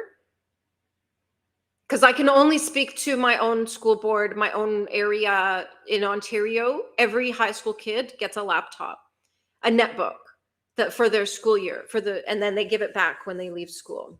So it's like we've already had the email reminding my son to give the netbook back so they can access everything through all the stuff their teacher posts and everything like that. They have a netbook to do it. Straight to the top of the billboards in 17 countries, right? I expect that news by Friday. And Lola's saying we do have new neighbors soon. I'll message you later to hear about them. Ren is saying printed pages limit how much a parent can help at home. How so? I'm honestly, earnestly asking that question. How so? Because what's the difference between a printed page in a textbook and a printed page on a piece of paper? What's the difference? I can see how, like, if it's all online, that being a barrier, but it's all printed pages, whether they're bound or not. Donna Maria's here. Hello. How are you? Are you enjoying this gorgeous weather? Whew, it's so nice out today. So nice. Donna Marie and I, we were comparing notes on prom and grad and all the things. We're gearing up for our afternoon of ugly crying in front of everybody at grad in a few weeks. So yeah, good times. Ren is saying very true, and many teachers rely on kids remembering what they were taught during the day and hope kids will relay what they learned when asking their parents for help.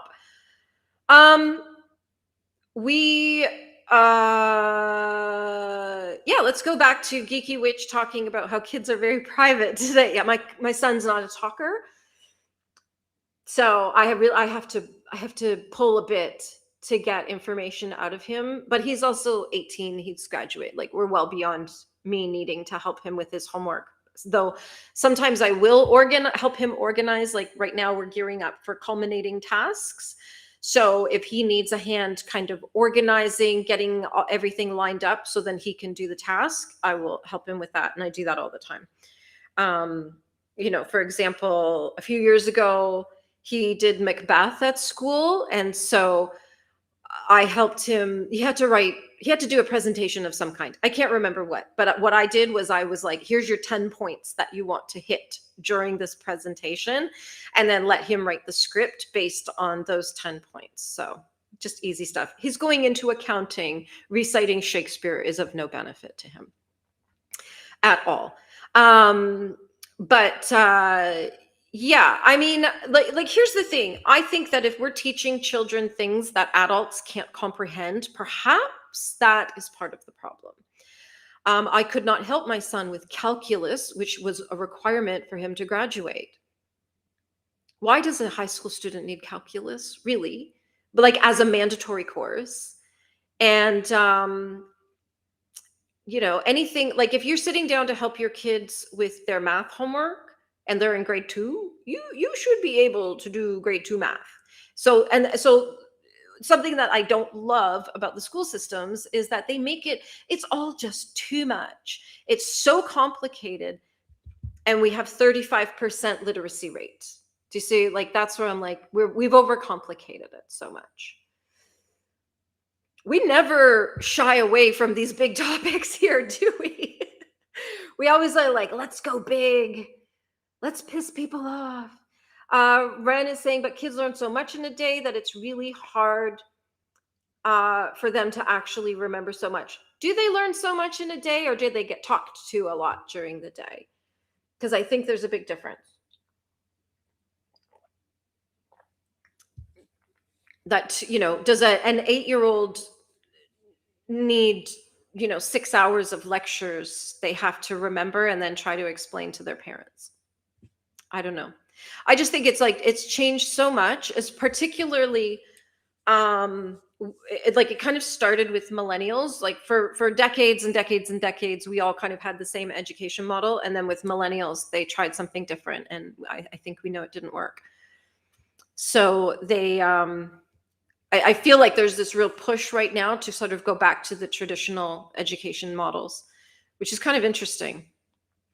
We'll see what they do with that. We'll see what they do with that. Okay, so I did pull up a couple books. Anne's still here, right? No, Geeky Witch. No, J.A. Sorry. Who am I looking at here? Is J.A. still here? Because I pulled up her book. I've got Geeky Witch's book pulled up as well. And what was the other one? Strange Pictures. I wanted to know a little bit about who is it that said that? Was it Black Widow who said that? I can't remember. I'd have to scroll back a lot. And then we'll look. Ren, we'll pull up your book next.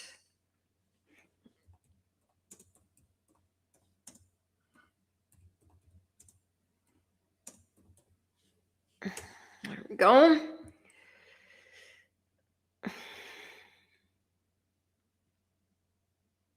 I hope the chat didn't crash.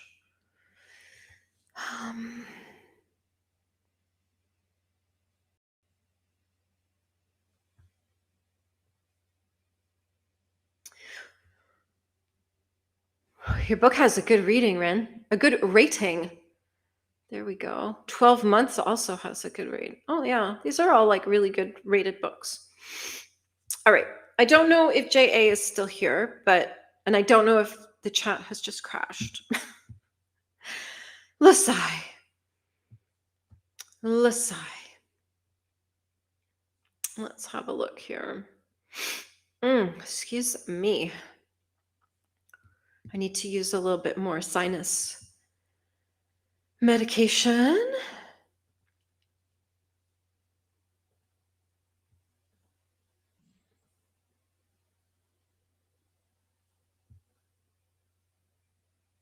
Okay, thank you. Do you know what it is? Because I'm so, it's the restream. Suddenly now it jumped and put the comments. Okay. Ren is saying, yeah, accessible as in either having laptops or tablets. Yeah. So I guess not all school boards do what my son's school board does, which is everybody gets a laptop to borrow for their school year. And it makes it a lot easier. And I think that kind of started back in, it might have started in lockdown, because they realized they locked down children for 2 years, and not every home has a computer. Not every home has multiple computers for multiple children to be sitting doing schoolwork all day. So yeah. Donna's saying, I'm good, would be enjoying it even more, but just spent the last 2 days with my oldest who came home. Oh.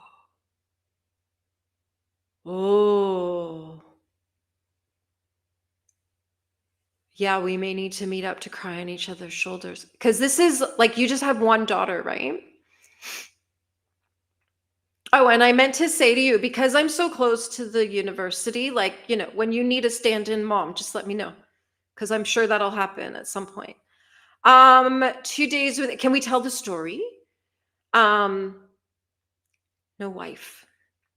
What's she hiding from? Why is he hiding her?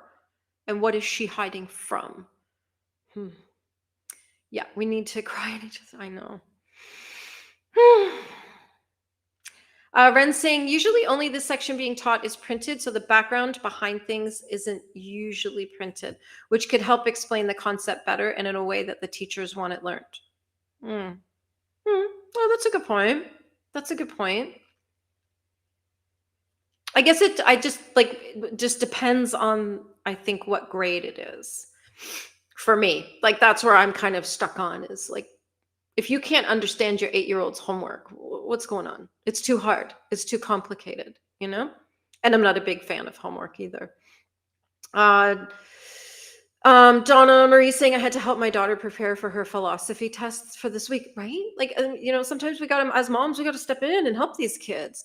But my son took philosophy last semester. It was hard. He thought, oh, this will be easy. It's fun. It'll be interesting. We'll have wonderful conversations about really cool stuff. No, it was hard. It was hard. Ren is saying you need calculus because it's part of the first year uni work, especially for anyone in the science or commerce fields, except that it's mandatory for everyone, regardless. I would not, well, okay, I didn't graduate high school, but I certainly would not graduate high school now. If I had to take calculus to graduate, no way. I'd have to pay someone to do it for me. JA saying my oldest is in a special school for math and science, and they learn calculus there, but not at the normal high school level. Interesting. Because my son is going into accounting, but I don't think that calculus was a prerequisite for that. I'll have to ask him.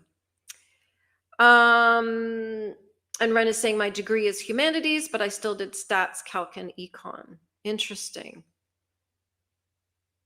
I did a lot of English courses because I like to talk and I like to read. So I did a lot of English courses. I think we were in Ontario at the time, you needed 5 English credits to graduate. And I think I finished with 7. And barely, my grade 10 math teacher took pity on me and gave me a 51% that I had not earned because it was my 3rd try at grade 10 math. And it was just geometry and algebra. That's all we learned in grade 10. And my husband reminds me that when I'm weighing my yarn to know if I have enough left to finish the project, that I'm doing algebra. And I'm like, well, maybe they should have taught me yarn algebra when I was in high school. So that was it. We needed 2 credits, and it took me 3 tries to get that 2nd credit. And I still would not have had it if the teacher didn't give me 51. So yeah, would not have been graduating high school if I needed calculus. Lola's saying, Ren, but not every kid is going to uni. If you are, then take it. Yeah, like I don't know why we have, kids that are going into early childhood education, like they're going to be daycare workers. What do they need calculus for? JA is saying, my degree is in family studies. Fun. That's fun. I love that. I loved family studies when I was in school. And I love the progression of it. So it starts off like you're sewing and you're cooking and you're like learning all that stuff, to by the end, by the time I think I did grade 12 or 13 family studies, it was a lot of classroom stuff where you're learning about childhood education, world issues. There was all kinds of things that could affect the family. And that's the sort of thing we were learning about. It was awesome. And we watched movies of people giving birth, well, women giving birth. So that's cool. And, a couple years ago, I did a funeral for a woman, and that was her career. She was a family studies teacher. And I was like, oh, I love that. Anne is saying, if you have a sheet of math problems and no book, it's very difficult for me to help. When she was in elementary school, she asked me how to divide fractions. I told her how I learned to do it. Yeah, but the math has changed now. Like how we do multiplication has changed, and I keep waiting for the bridges to collapse because there seems to be no agreement on how to multiply things. And it just, no, I don't like to drive over bridges very often these days.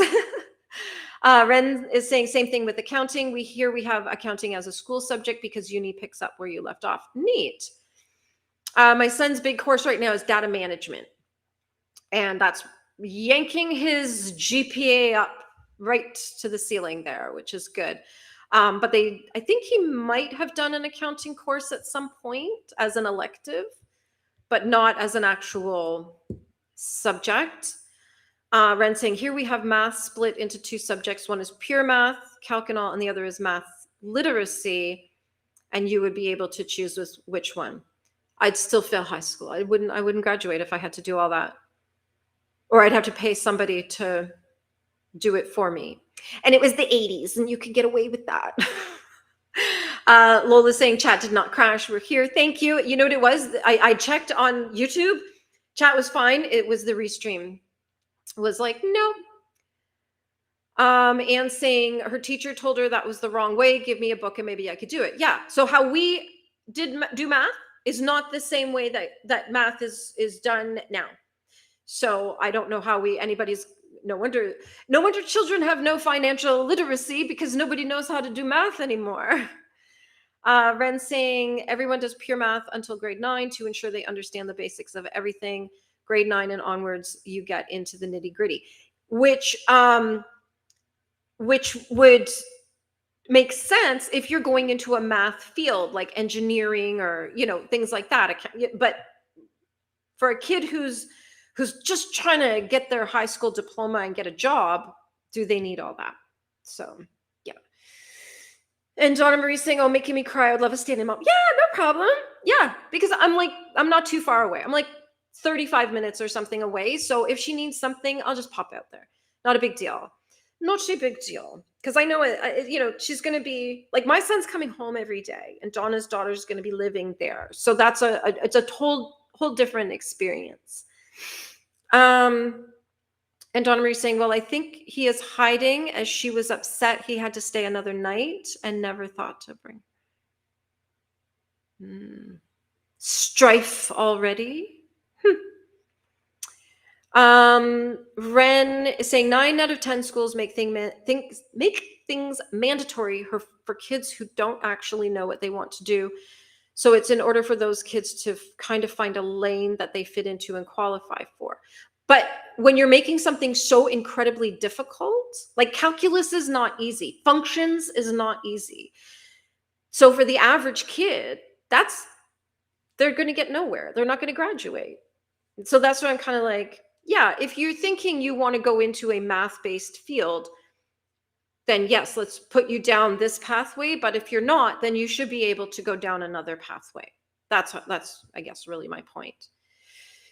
And Lola's saying, I got 51 in grade 10 math too. It was the hardest year. We had to do cosine and graphic. I hate it every day. Yeah. People are like, oh, you're so creative. And I'm like, yeah, I used to cry over math every day. Yeah. Like people when they hear me give a speech or lead a service or something, they're like, wow, like you're really good at the talking part of things. And I'm like, yeah, cried a lot in math class. So it is unfair to kids who know what they want to do and they don't need it in the future. Yeah. To go to funeral school, I did not need calculus. Not at all. Not at all. Maybe a little algebra, but certainly did not need that high level math that I would never use. Ren is saying philosophy is not it, but Aristotle and his buddies do find a way to worm their ways into everything. So it's information that will be used in some theoretical concept. Yes, I agree. I agree that learning it, reading it, and enjoying it is important. But this teacher was a really hard marker, and the kids get really angry because they're like, why is it that you're making philosophy, like the philosophy teacher is such a hard grader that it's affecting them getting into university for accounting? Do you know what I mean? That it's like, there comes a point where I kind of feel like the teachers need to understand that these kids, we don't need to grade them like their lives depend on it, especially when it's a course that's an elective. Ren is saying math has changed a lot. How I do long division is way different from how a fourth grader does it now does it. Yeah, like when we were in school, we did BEDMAS. Isn't that what it was called? BEDMAS. That's the order that you do your math. So say you'd have like 5 plus 2 brackets, 7 plus 7, and you're going through the whole line. And so the point is to have every possible mathematical symbol in there so that you work your way through it. And they don't do that now. It's totally different. And so there's no agreement on what the total is. And that's dangerous. I think that's dangerous. Lola's saying, Ren, it never should have changed. I don't have a clue who thought it was a great idea, right? Like that should be a pretty like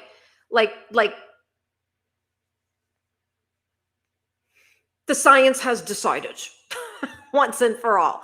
There should be no, oh yeah, we're going to change how we do math now. Donna saying, found out they got together sometime late February. So they only started dating in February and then got married and there's a baby coming. So let's talk about your daughter. She's going to uni for honors art degree for child and youth studies and sociology. And the school that our kids are going to is incredible. Incredible. I'm so happy. So happy. 26, 27 year for high school, they must complete financial literacy requirement. Really? That's good to know. My son is very financially literate because he's run his own business since he was a little boy. And so he had a lemonade stand. And we did that to teach him how to run a business and how to make money and financial literacy. So he had to do all the bookkeeping. And even though we were there, writing it down and recording it, he had to be part of all of it. And then now he has a popcorn business that he's had for 10 years. And same thing. He learned how to run a business, how to do his bookkeeping, how to price things, and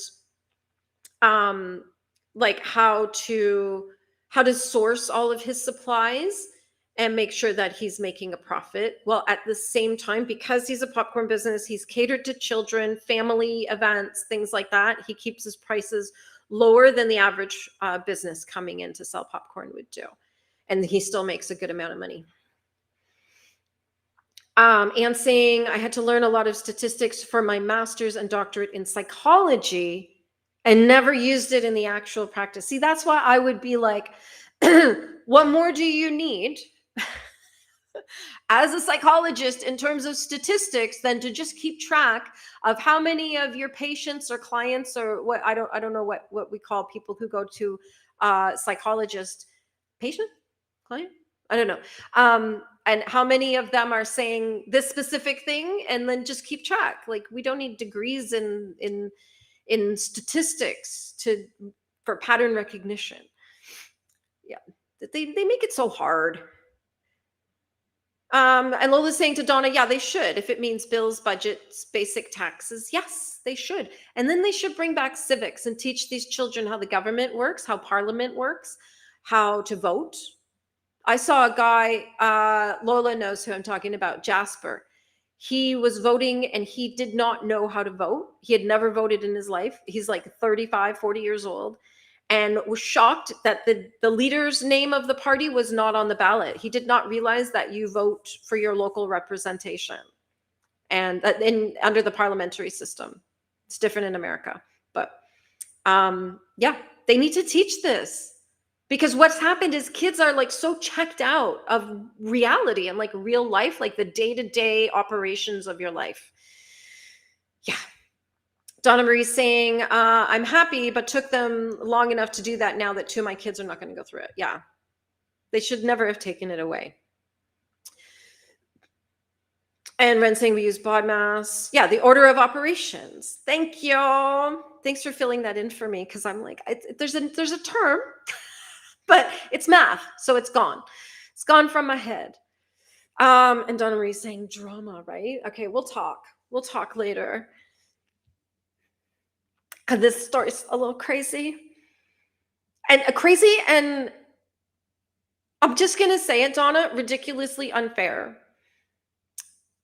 Because they've done this incredibly grown-up thing, but they're not acting like grown-ups. Like they need to kind of face up to everything. Do you know what I mean? And become part of a family and because what's gonna happen when the baby comes and you've never even met the mother of this baby? Mm-mm, mm-mm. No. Nope. And I say that as someone who has watched many, many, many people get married. And I've been the one standing there signing the paperwork, and I've thought to myself, you people should not be getting married. So, yeah. Ren saying sociology is such a fun subject. It can get difficult at times, but definitely worth it. Nice. Ren is saying Donna needs a vacation ASAP. Yeah. Donna Marie should get in her car, come out, visit me. We'll hang out. We'll sit by the river, go to the beach, drink coffees, sparkly drinks, things like that. And Donna is saying, I hope she has a good time with her studies. I think it's going to be a blast. I think this is going to be an amazing experience because, like I said, I don't think you've been there yet, have you? Because I've been there a few times now, and it's the staff amazing, the professors so engaged, and because it's a small campus, like they know everyone, and the one prof said to me that she knows that by like the start of third year she knows every single one of her students so well, and that they're friends, and they like obviously not friends, but they're close, and that she follows their career and stays in touch with them. So how many professors can say that? And Donna Marie saying, haha, yes, run one day, someday, maybe just a day off. Ren is saying, everyone says the stats and math you do in uni is for problem solving skills and things like of that nature. Rarely is it used in practice outside of the math and science fields. Well, just teach me problem solving skills without making me cry, Ren saying civics is usually taught with history here. Oh, that's good. We have no civics here, and that's very intentional. They didn't want people growing up knowing how all this works. Donna Marie saying, yes, once my car is fixed, you bet your bottom I'll be on my way. Yeah, do that. Let me know, and then come out here one day. We'll sit by the river. We'll walk down the river. We'll go to the beach. We'll get snackies, and we'll maybe have like a little picnic under my favorite tree down there, and we'll just chill by the waves. It'll be great. And Anne's saying the cat is looking for dinner, but it's only 3. He has to wait 2 hours. No snackies. The cat, I'm thinking, like, I could not imagine being told, nope, you have to wait 2 hours. But I get it. With the pets, you have to. So, or else they just, like if I know that if Anne feeds this cat right now at 3 o'clock, then tomorrow at 2 o'clock, the cat's going to be staring at her like, let's go, lady. Let's go. All right. Yeah, Anne's saying, or Lola's saying to Anne, the cat doesn't care. He wants what he wants. Yeah. Okay, do we want to play a game of bingo before we do one more sprint? And I think JA is still here. So when JA said to me that she's reading the 4th Wheel of Time, that's what I put in, and I was very confused for a few seconds. And then I realized it's the Wheel of Time is the name of a series, and this is the 4th one. The 4th book in the series, The Wheel of Time. Perrin and Egwin, have fallen in with Elias and his wolf companions. Perrin is both distressed and intrigued when he discovers that he can understand the wolves. When Tom is apparently killed defending them, Rand and Matt are grief-stricken, but they have no time to mourn, for they know that dark friends will soon be on their trail. The boys put Tom's lessons to good use by performing as gleemen to earn their livelihood as they head along the Camelin Road. Moraine begins to teach a reluctant, the words are getting harder to say, Nynaeve, the way of the one power, challenging much that the wisdom thought she understood about the world. Challenging the way of the one power, challenging much that the wisdom thought she understood about the word. That was awkwardly written, wasn't it? Soon, all three groups find themselves pursued by dark friends. Will they be safely reunited, or will their enemies begin to pick them off one by one? This is a graphic novel. It has a 4.06 rating on Goodreads. For anybody who's into graphic novels, that might be a fun series. There we go. There's JA right there. Nice. Your book sounds really interesting, but probably would make a lot more sense if we started with the first one. Lola saying the boyfriend won bingo last night. First game, had to split 150 with 5 people. And JA saying, yes, I think there are 13 of them. Yeah, it had there was a whole list of them as I was going through, and I had to find number 4. And saying, I just gave him kitty treats. There's no way he's hungry. And Donna, if you go into my Discord in Chit Chat, it's near the top, and just pop your pictures in there if you want them shared, and we'll do that in about an hour. Ren is saying the Wheel of Time is such a big series. I can't commit, especially since the books get bigger and more boring as you go. All those names are hard to remember, according to those who actually read the books. Yep. And Donna Marie saying, when were we saying the pictures on phone? Yeah, did that. And saying, what is he going to do when I have to go to the doctor tomorrow? He's going to do nothing, because you won't be there to stare at. So he'll just be like, whatever. If you're there to stare at, he'll do that. So I don't think you need to worry about him while you're gone tomorrow. Kelsey saying, JA, I've heard such good things about Wheel of Time. I'm in the biggest reading slump right now, though, sadly. Oh, no. What do you normally like to read, Kelsey? What do you, like, what was, like, the last book you read that you really liked? Maybe we can recommend something to get you out of the slump. I totally popped one photo in, just needed to make sure I had you up in time. Oh, yeah. We're here for another almost 2 hours. So are you off to piano now, sweetheart? Yep. Okay, bye, puppy. I love you. Love you. That's my son heading to his piano lesson. And Donna saying, totally down for snackies. I am like the tailgate queen. So I've got the coolers and the snackle boxes, the whole thing. The whole thing. We'll have a nice little day at the beach. And we'll create content while we're there too. Lola's saying, and he'll probably starve and then yell at you. Lola, it's not helpful. Meanwhile, I'm like, oh, he'll be fine. He'll be fine. Yeah. And Lola's basically saying that he'll be like pretending his life is over, lying on the floor. All right. Let's see. Geeky Witch is saying, Kelsey, I really enjoyed the first 4 books, but I had to give up after book 6. I think Robert Jordan lost his plot a little. And I read an entire book and couldn't remember anything. I've had that happen. And I just think when that happens, I think, did they actually say anything? So I've got the hiccups. Or is it just a word salad they produced? That happens sometimes. Anna's saying only one of 3 cats has an eating disorder. Do you have 3 cats? Because you got the one that, is too precious for stairs. We know that one. And now we've got stares at Anne till he's fed.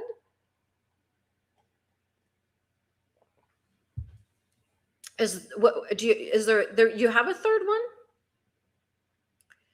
That's a lot of cats. Because I'm imagining they all do their own thing.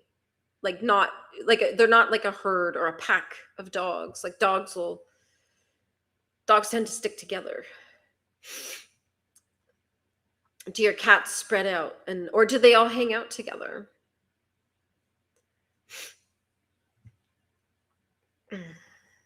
Oh, my emails are lighting up here. Okay. And Geeky is still here. Geeky's reading 12 Months, which is the 18th book of the Dresden Files. I don't know that I know anything about this. 1 year, 365 days, 12 months. Harry Dresden has been through a lot, and so has his city. After Harry and his allies narrowly managed to save Chicago from being razed, everything is different. It's not just the current lack of electricity. Harry lost people he cared about in the battle, and that's the kind of loss that takes a toll. Harry being Harry, he's doing his best to help the city and his friends recover and rebuild, but it's a heavy load. He needs time. Time is one thing Harry doesn't have, however. Ghouls are prowling Chicago and killing innocent civilians. Harry's brother is dying, and Harry doesn't know how to help him. And last, but certainly not least, the Winter Queen of the Fae has allied with the White Court of Vampires, and Harry's been betrothed to the seductive, deadly vampire Lara Wraith to seal the deal. It's been a tough year. More than ever, the city needs Harry Dresden the wizard. But after loss and grief, is there enough left of him to rise to the challenge? Nice. Is it a novel? Yeah, it's a novel. It's not a graphic novel. It's a reading novel, like a urban fantasy, paranormal, magic, vampires, for all of our fantasy fans. Geeky's saying, Anne, I think all cats have some sort of eating disorder. They just have different disorders. Nice. And Geeky's got a herd of cats. There's a podcasters on Canadian podcasters I watch, and they have cats. And so sometimes they'll be sitting there and they're like, very serious conversation about whatever is going on today. And then the cat will like walk through, like walk across the table. And we always have a little laugh. Everybody's just like expecting the cats now. And Lola's saying cats are always starving. They're on the verge of passing out. Even if they just ate 2 minutes ago, they'd protest with signs if they had the thumbs to hold up the signs.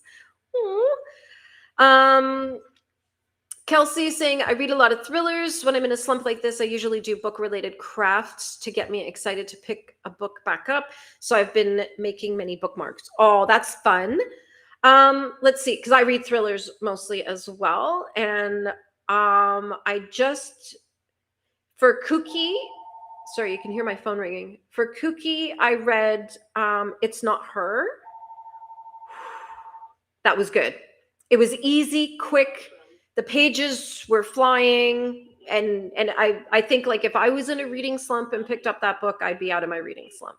Absolutely. I read another one, Too Old for This. It was quite cute. It was about a retired serial killer. It was very, very sweet. Well, not very sweet. I mean, she's murdering people.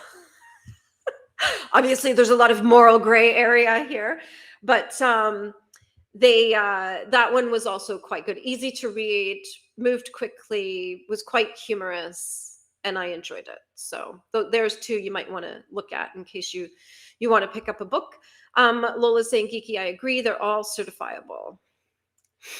And Geeky's saying Dresden Files is a modern urban fantasy, wizards, vampires, etc. In Chicago, lots of great world building, but it's getting dark. 18 books in, it's getting dark. Interesting. Sorry, my nose is getting stuffed up again. Anne saying the third one just watches the other two. He gets a look like you better behave because mom is going to get upset. Oh, teacher's pet. Teacher's pet. And Geeky saying the audiobooks are read by James Marsters, who played Spike in Buffy the Vampire Slayer. I didn't watch that. I think I was kind of past that by the time it came out. And Harry sounds like Spencer. Yeah, I know what Spencer you're talking about too. Yeah. All right. Do we want to sprint? Do we want to bingo? Let me know in the chat and I will do whatever you want me to do. Okay. Donna Marie's popped a couple photos in. Your daughter's so beautiful. I love the color of her hair too. It's like just like the perfect shade. Could be like Well, you'll see. We'll see when we share the pictures. And Geeky Witch just popped a picture into fun. I don't know if I have any pictures left from last time. Oh, I'm gonna need to get some sinus spray in a minute. I started listening to My Husband's Wife, and that one's kind of interesting in that everybody's last name is an animal. So we have someone whose last name is Fox. We have another last name Wolf. We have another last name Bird. so I like all the main characters have animal names. Donna's saying, I agree. Making content would be so fun. Sorry, I'm late with responding. Daughter talked about her school day before going to get ready for work. Nice. The kiddies come first. They come first. But yeah, when you come out here, we have like a really cool bookstore, and there's a cafe. I think he sells yarn in that cafe too. So we'll check out a few places. Lola's saying, I'm picking up Too Old for This tomorrow. Try That's Not My Name. Okay. Yep. Did I not send you Too Old for This? I thought I sent it to you. I'll if you want it, I'll just send it to you. If I didn't, I thought I did. And saying, when I got married a year ago, you're a newlywed. Aw, I inherited a teenager and 2 more cats. How's that going? Teenagers and cats. I don't know. Everybody's hungry all the time. Geeky Witch is saying, I'll need to sprint even if you're bingoing. Work is being demanding. Like, don't they know you're busy with us? Like, that's not cool. That's not cool at all. You and Brian having to work for a living. I don't know. I don't know about that. All right. Nobody's yelling bingo, so we will do a sprint, and then we'll come back. We'll talk about more books that we're all reading, and Geeky Witch and we need to talk when we're done here to decide what we're going to do tomorrow, if we're going to do something tomorrow. So Lola's saying, yeah, you sent it, but it's on hold in book format, so I don't have to read on my phone. Fair. Geeky saying, apparently not. They won't let me play. Yeah. Like, what's this about? You need one of those jobs that's like more like daycare for adults. That's what we need to find you, is one of those jobs. All right, let's do a sprint. We'll sprint till 4:30, and then we'll come back for show and tell, and we'll get to the last couple of books that you've all mentioned, so that we can see if we can get Kelsey back on the reading train. Oh, hold on. My husband's got show and tell picture here. There we go. Okay, but he sent it in my Facebook Messenger. Okay, there we go. We'll close the bingo. Maybe we'll do bingo tomorrow. We'll see. And Anne saying, yes, everyone is always hungry. Yeah, I have a teenager. I get it. I have a teenager and a dog and a husband. Like, I'm the only one who's never hungry until I'm really hungry. And then I'm hungry. All right, we're going to sprint till 4:30 my time. And then Geeky and I we touched on, we're bouncing around the idea of doing a Maker's Quest sprints tomorrow night. And then maybe we'll do bingo in there too. And then that way we're getting everything. We're covering everything in the course of the week. So don't forget that I'm not here on Fridays anymore until September. So if I come back on Fridays, it will be September.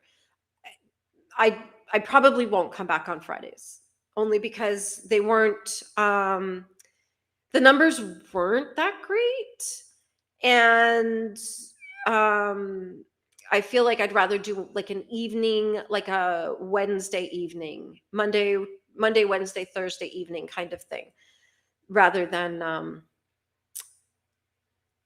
and you know what? Now that I just thought about it, my son has bagpipe lesson at 8 o'clock on Wednesdays. So I'll send him to the basement. So it might just be a just trickling into my live stream, the sound of bagpipes. And Anne saying, I'm never hungry. Interesting. Is it because you eat all the time? Like, are you like a snacker? Like you just kind of you nibble all day, so you're never hungry? And saying Thursday, you would prefer Thursday evenings for sprinting, and like it'll be Maker's Quest, but just read your book or do whatever you feel like. There's no rules. No one's gonna come burst in your front door to check and make sure you're crafting. I said that the first time I said that on the stream, and then I went in the other room and my husband was sitting there, and I said, I thought you were gardening, and he's like, are you going to everyone's house to check? I'm like, no. Donna Marie is currently reading an ARC Legends and Lattes graphic novel and going to start Cinderella is Dead. Ooh, fun.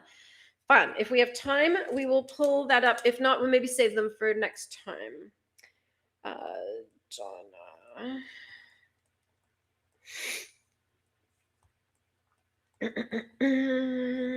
And Cinderella is Dead.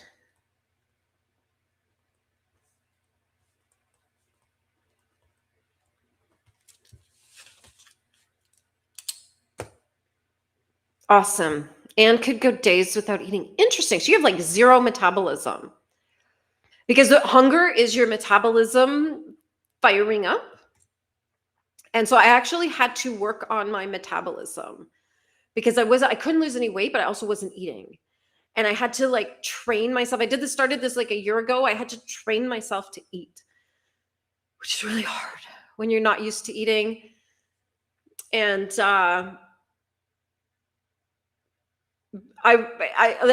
Gen X women don't eat because our mothers didn't eat, right? Like our mothers had like a cigarette and a half a grapefruit for breakfast. And so it's hard, like as a Gen X, I'm like eating, ugh. But I had to train myself to eat. And now I get hungry at appropriate times. Like by lunchtime, I was starving and my stomach was like growling. So, but I had to work hard to fire up my metabolism to be able to actually feel hungry, which takes effort. Like it's the things you don't think about, right? Like nobody's thinking, oh, how can I get a metabolism? Yeah. Lola can go days without sleeping and don't get tired. Interesting. Are you sure you're human, Lola? I can't make it to like 10 o'clock at night and I'm like out. I'm out. All right, everybody. I'm gonna pin your message, and we're gonna start with your message, and the next chatty bit. We're gonna sprint for an hour, starting now. So we will see you at 4:30 Toronto time, and that's 1 hour. Okay. Happy sprinting, everyone. Have a good time.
All right, everybody. How did we do?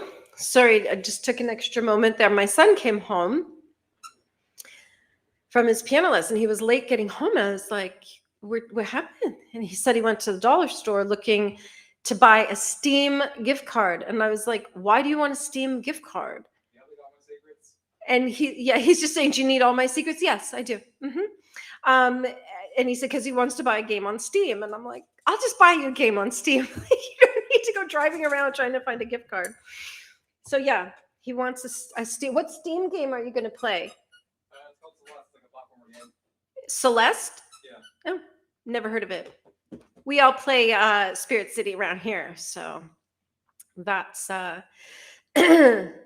that's all. I just got the Cozy Kitchen the other day on for Spirit City.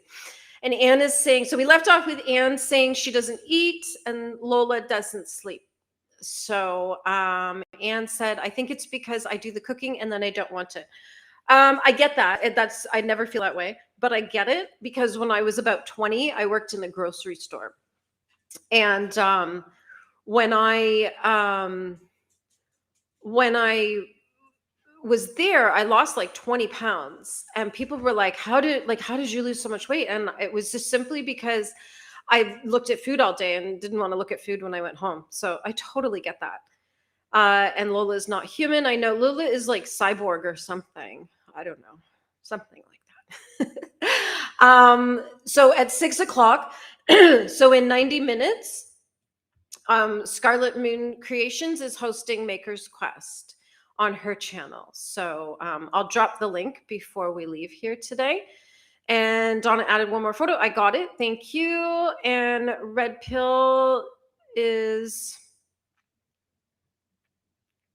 There we go.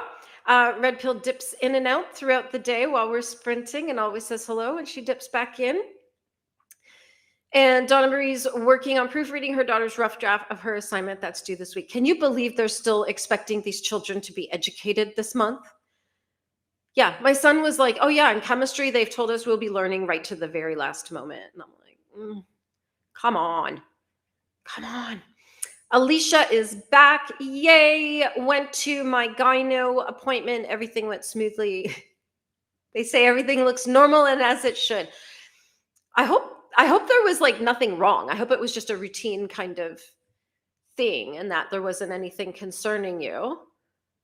But Kelly's saying, so relieved to hear the good news. So maybe there was.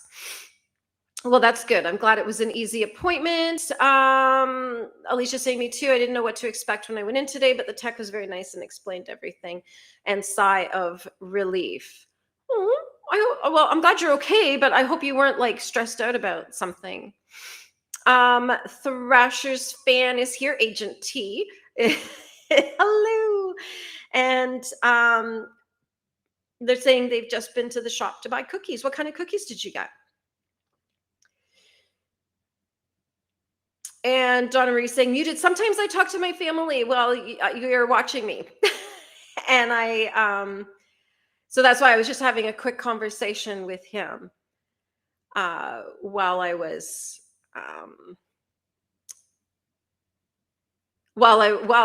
just waiting to restart.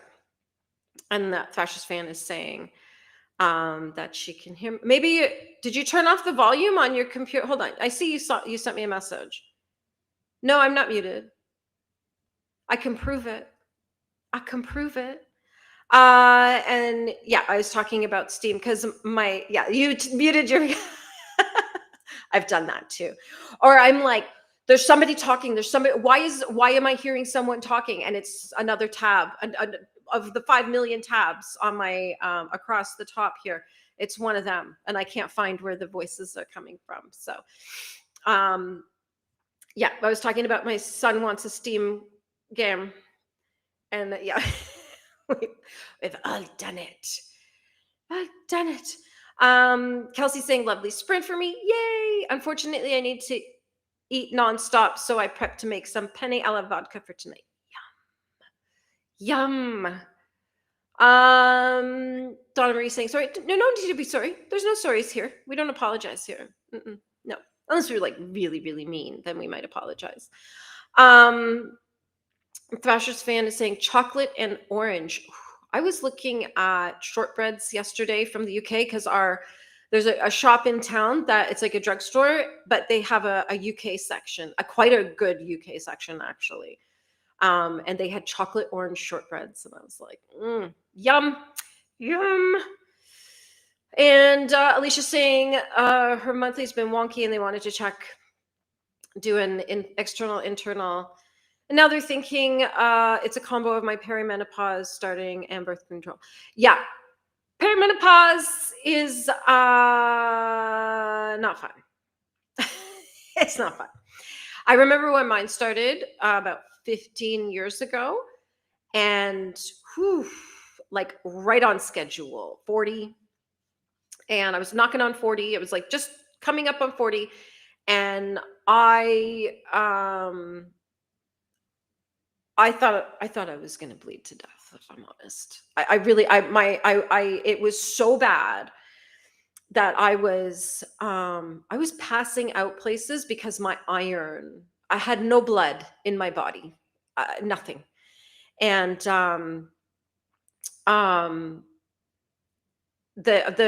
my doctor put me on iron, and she said that you have two choices. She said, I'm going to send you to the hospital right now, or you go straight to the pharmacy and you start taking this right now. And I was like, now I might be like, I don't know, I'll go to the hospital, get a break, someone cook and clean for me, and I can just sit and knit and read. I don't know, maybe. But I took the iron and felt much better. But I did have to go to the gyno and get a lot of tests that were not fun. There was some crying. Nurse held my hand and dried my tears. It was really, really painful, really awful. Because for quick little procedures, they don't do any sedation or anything or numbing, or they're just like in and out. But woo, it hurt.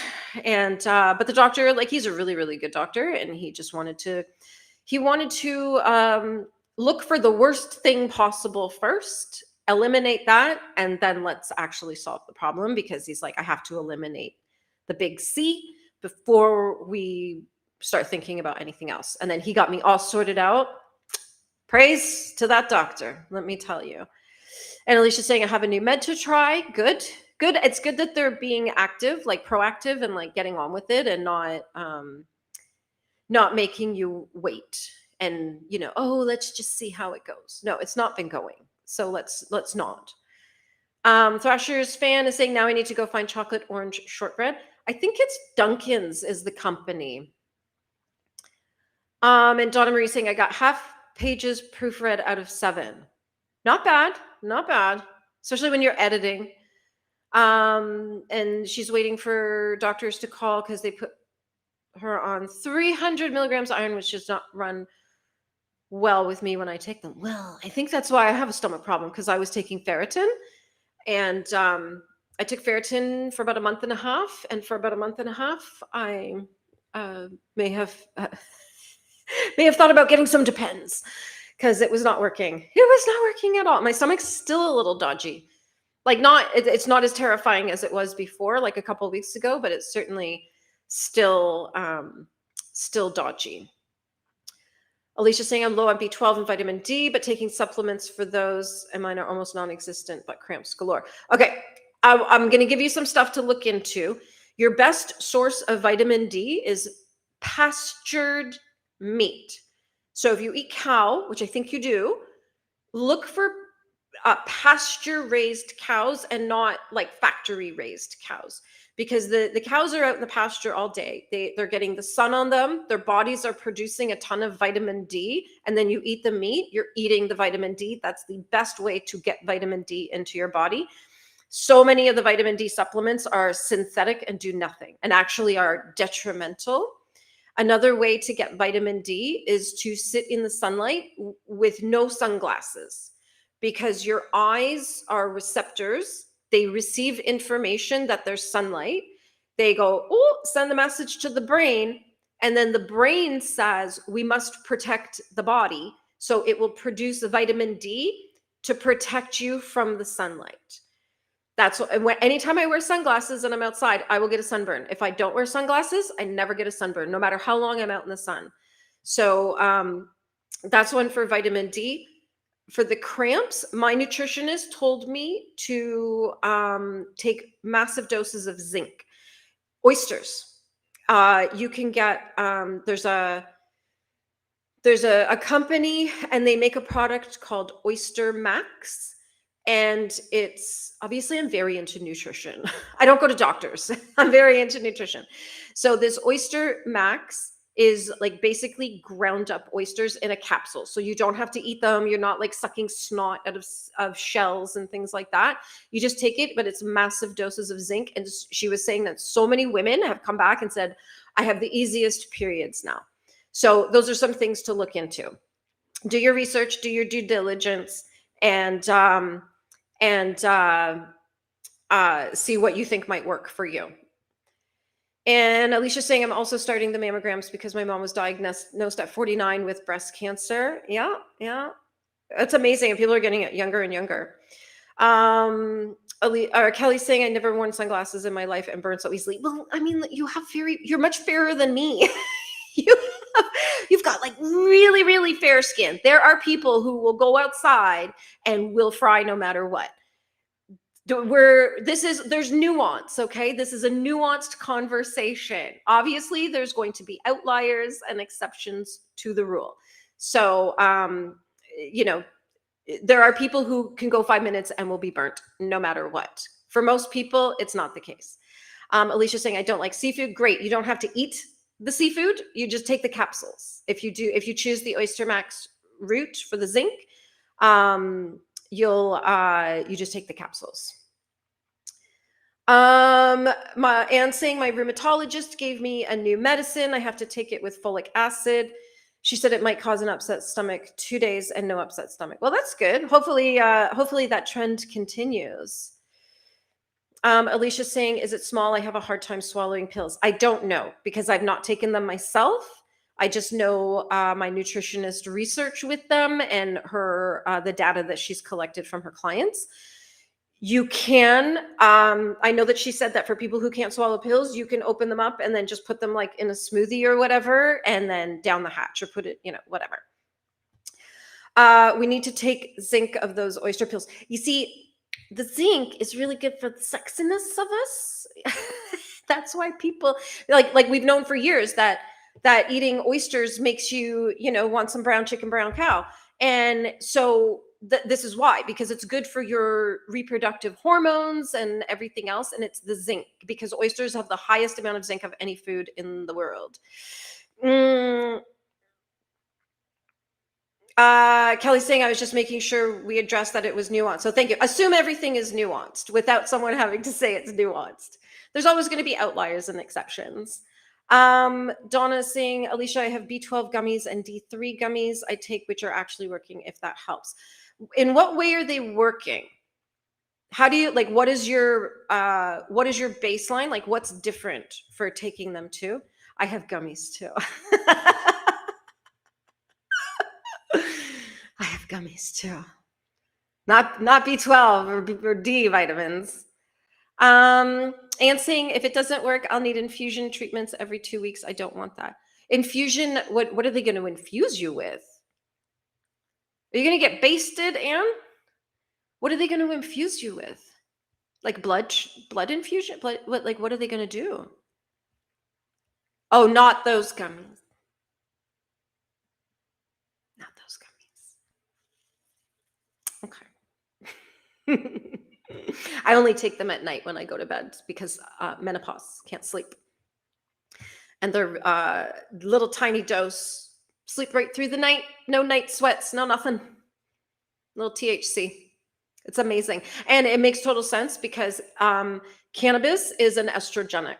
So it makes perfect sense that it supports women in perimenopause and menopause. Okay. Let's do some Chantal.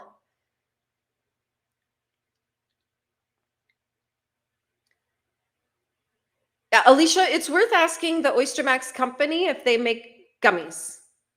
Or you can just open the capsules and put the powder into soup or smoothies or whatever.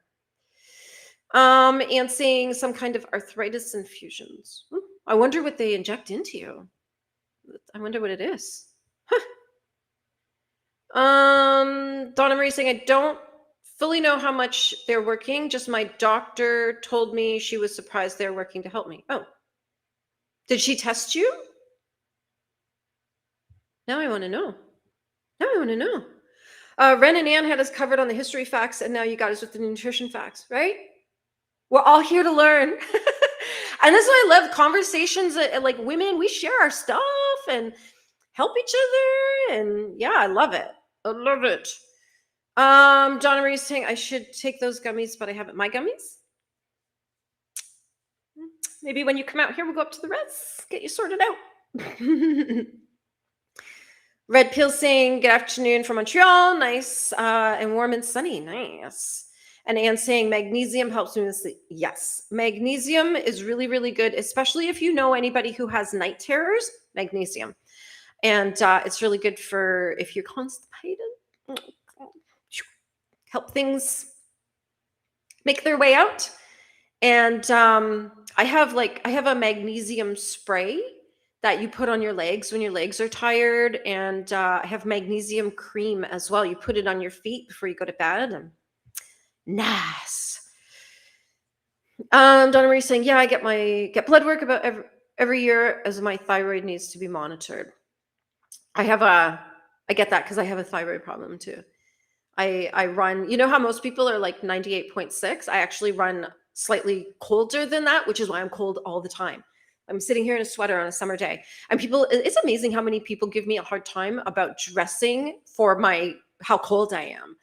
Because even in the summer, I'm like, it's cold, right? And it's like, it's not cold. I'm cold because I have a thyroid issue that makes me cold. Okay. Let's see what our pictures are today. So this was from Mr. Wayne. He bought a plant today. That's really pretty. Can't wait to kill it.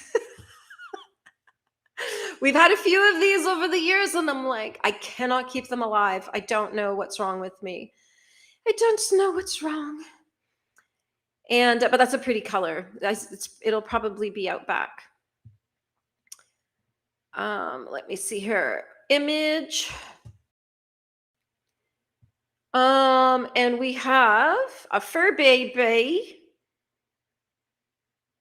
Fur baby. Aww. This is Red Pill's dog. So sweet. And Red Pill's dog always has little dresses and sweaters on. And Red Pill went thrifting.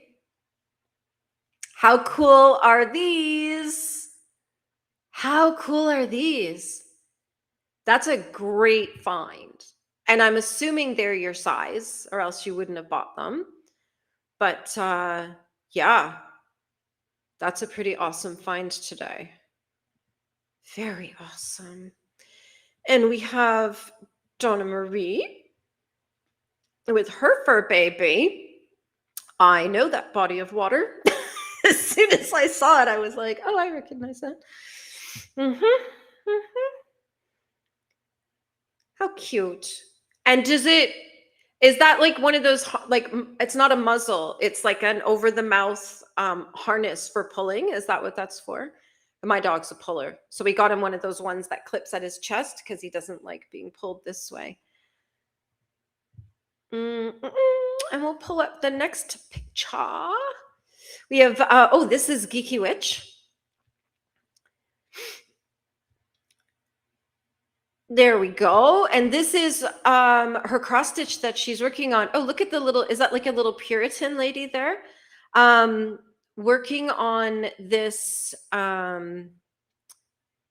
cross stitch. I was watching Geeky Witch do this on Sunday as well when she was live. She's live on Sundays at 5 p.m. EST. So everybody, let's go hang out with her. It's a lot of fun. That's really sweet. Cape Cod. And what are the white bits? Are they birds? Are they birds? And we have, I saved this one for last intentionally. We have our beautiful prom girl here. Beautiful. And see what I mean about her hair color? That's like perfection. Gosh, I love it because, and the beautiful thing about her hair color is it could go like deeper red, but then it could also go blonde. Like we can go, it probably changes with the seasons, being out in the sun or not out in the sun. So yeah, that's our beautiful girl off to university soon. So pretty, yeah. And Red Pill saying, I take selenium for energy. Yeah, I take Seleno XL. Seleno XL is, it helps rebuild the mitochondria. And so it's really, really good for things like eczema. And it is actually the cure for shingles, by the way. You don't need a shingles shot. Take Seleno XL. And Geeky Witch is saying very pretty about the flower. And Alicia's saying, is it an orchid? I don't know. I don't know anything about plants. Nothing. Absolutely nothing. I had to, there's one plant that I really like, and I always have to like give a big description of it to my husband so he knows what I'm talking about, because I just don't know anything about flowers. Donna Marie saying, I always kill my flowers. I tell my kids to get me fakes or sunflowers. Yeah, I have some plants that are doing well, but it's like a plant like this that's flowers. I don't know. I don't know what the problem is with me. I don't have a green thumb. Anne is saying I have to get my thyroid tested twice a year to monitor the levels since I had my thyroid removed. How do they test your thyroid if it's removed? And I'm like seriously asking, like, how do they know if your thyroid's not producing anything because it's not there? Donna Marie's saying, oh, so adorable, right? Like, how cute is the dog? So sweet. So sweet. And Red Pill saying she got the shoes for $26. Nice. Nice. And she's saying, cool. And those shoes, right? Oh, she said they're new. Those are brand new shoes. Good job. Well spotted out there in the world. Geeky saying I have to have ultrasounds on my thyroid every year due to nodules. And now because of diabetes and GLP-1s, side effects, risks I get. So are you taking GLP-1? Does that, you think I could speak? Does that affect your thyroid? Yeah. Another cute puppy. Yeah, right? So many sweet pictures. This is why we love show and tell. And Donna Marie's saying, yeah, he likes to pull. And so I got that. Yeah. And I'm assuming it's working because they didn't have any tiny enough for my dog, but I got it's called an easy walk. And you just pull it up his front legs and then clip it up the back. And then there's a little like hook thingy on the front, like a loop on the front for clipping. It's an easy lead, you're right. I use it on my puppy too. She's so strong. Yeah, those, like, some dogs are really, I saw somebody this morning when I was out walking and I was like, you should probably get a dog trainer to teach you how to walk your dog. Because they pull, right? And you can train them to not pull, but the puppiness of them makes them pull a lot. And because my dog used to pull, but we trained him not to. And then we also have the easy walk that he's just used to using now. And Donna Marie's saying, love the cross stitch, right? It's beautiful. And Geeky's saying, there's seagulls. There we go. There's seagulls. Let me see if we can get that picture back. Let's see. I don't know. It'll be buried down in there. We'll see if we can find it. Oh, it might be gone. Okay, it's not there now. And Geeky's saying, I need to make them show up better. Well, I think once you've done all the details in them, we'll be able to see them. It's just that they're white against the light colored fabric. And then I'm like on a computer with glasses on. It's like perfect storm of not being able to see. And Donna Marie's saying, I was going to say they look like seagulls. Yeah. And Geeky's saying, I love that dress color. That's what I said too, was Like, and I saw the whole dress in another photo, and yeah, absolutely beautiful. And it has pockets. I was like, it's so beautiful. And then the first thing was, it's got pockets. Kelsey's saying, so stunning, obsessed with the necklace. Yes. Absolutely gorgeous. So pretty. And I love it. And it's just perfect on her too, right? We're doing a whole critique of her outfit, but it's just perfect because she's got delicate features. And then like the necklace is sturdy but delicate at the same time. Like, yeah, it's a really nice, really beautiful look for her. And Donna Marie saying it does change. Thank you. Yeah. Same as Red Pill saying same as what I take, natural factors. Yeah, I think so. I'm pretty sure it's natural factors. Now I think also makes one too. Donna Marie saying my husband got shingles when he was a child. Oof. I think that makes him immune, doesn't it? Is that right? I can't remember. I'm Red Pill saying on this 200 day, it definitely helps me feel better. And saying it's done with blood. Oh. Like, would they put like hyper oxygenated blood into you or something? I don't know. This is really fascinating. I want to come with you, see how this is done. And Tangible Reads is here. Hi. How are you? Donna's saying, I got my gallbladder removed and my body hates me. I was 16 when it was removed. Wow. Because I know somebody who was like in her 40s when she had it removed, and she said it's been nothing but problems ever since. So, because problems because she eats things she shouldn't be eating. Let's just say that. Like, she has to like focus on her diet more than she would like to. And Donna Marie saying hi to Courtney. And Geeky Witch is saying, yes, I'm on Mounjaro for my diabetes. I guess it can affect my thyroid, although so far so good. It has been amazing for my diabetes. Nice. Good. Keeps it under control so well. I don't take insulin at all. Wow, that's awesome. And Donna Marie saying, I also got him a new leash where it hooks to my waist and helps a lot more. I've seen those too. So handy. So handy. And Anne saying my cat likes his kitty stroller. I have a stroller for my dog because he's just little and he has a gimpy leg. Like he's got a gimpy hip. So sometimes his little one leg gets really tired. So instead of carrying him, I pop him in the stroller. Yeah. But you gotta put cats in a stroller because cats are jerks. They'll run away. And they're always hungry. Donna Marie saying it does. We always need dresses with pockets. My dress I was wearing also had pockets. Nice. Yeah, they should. I don't know why more dress designers don't put pockets. Even just somewhere to put your hands when you don't know what to do with your hands, you know?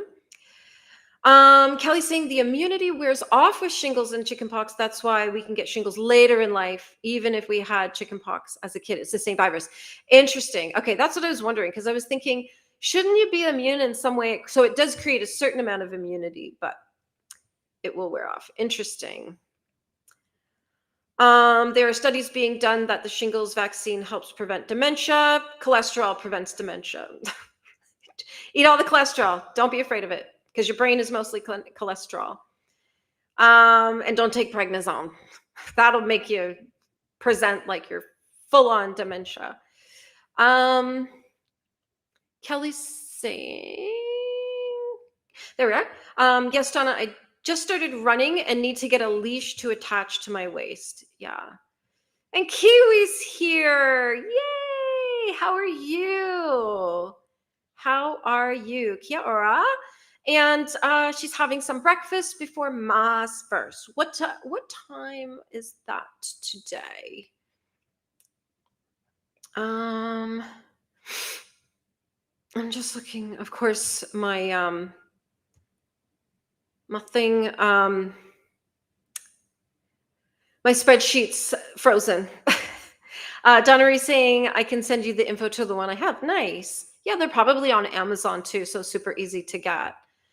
And Donna Marie saying hi to Jessie. And Lola's saying gorgeous gals. Yep, that's Donna Marie and her daughter off to prom. And Donna Marie saying thank you to Lola. Kelly's waving at Jessie. And Kiwi's saying, oh, Massverse is an hour and a half from now. So 6:30 EST Toronto time. And Lola's saying, I made it back. We got stopped by a friend on our walk. So of course I was late, but I'm here. All good. All good. I'm going to the cholesterol specialist tomorrow. I can't take the statin drugs. Nobody should be. They're so bad for you. Do your research. Do your research. Oh, it's 7 p.m. your time. So Massverse is in 2 hours. Okay. We'll drop. Well, let me see if the spreadsheet's working now. Of course, it's on the wrong day. Who are we here? Why don't I see you here? Hold on, let me refresh. Maybe BookTube Mama's updated it.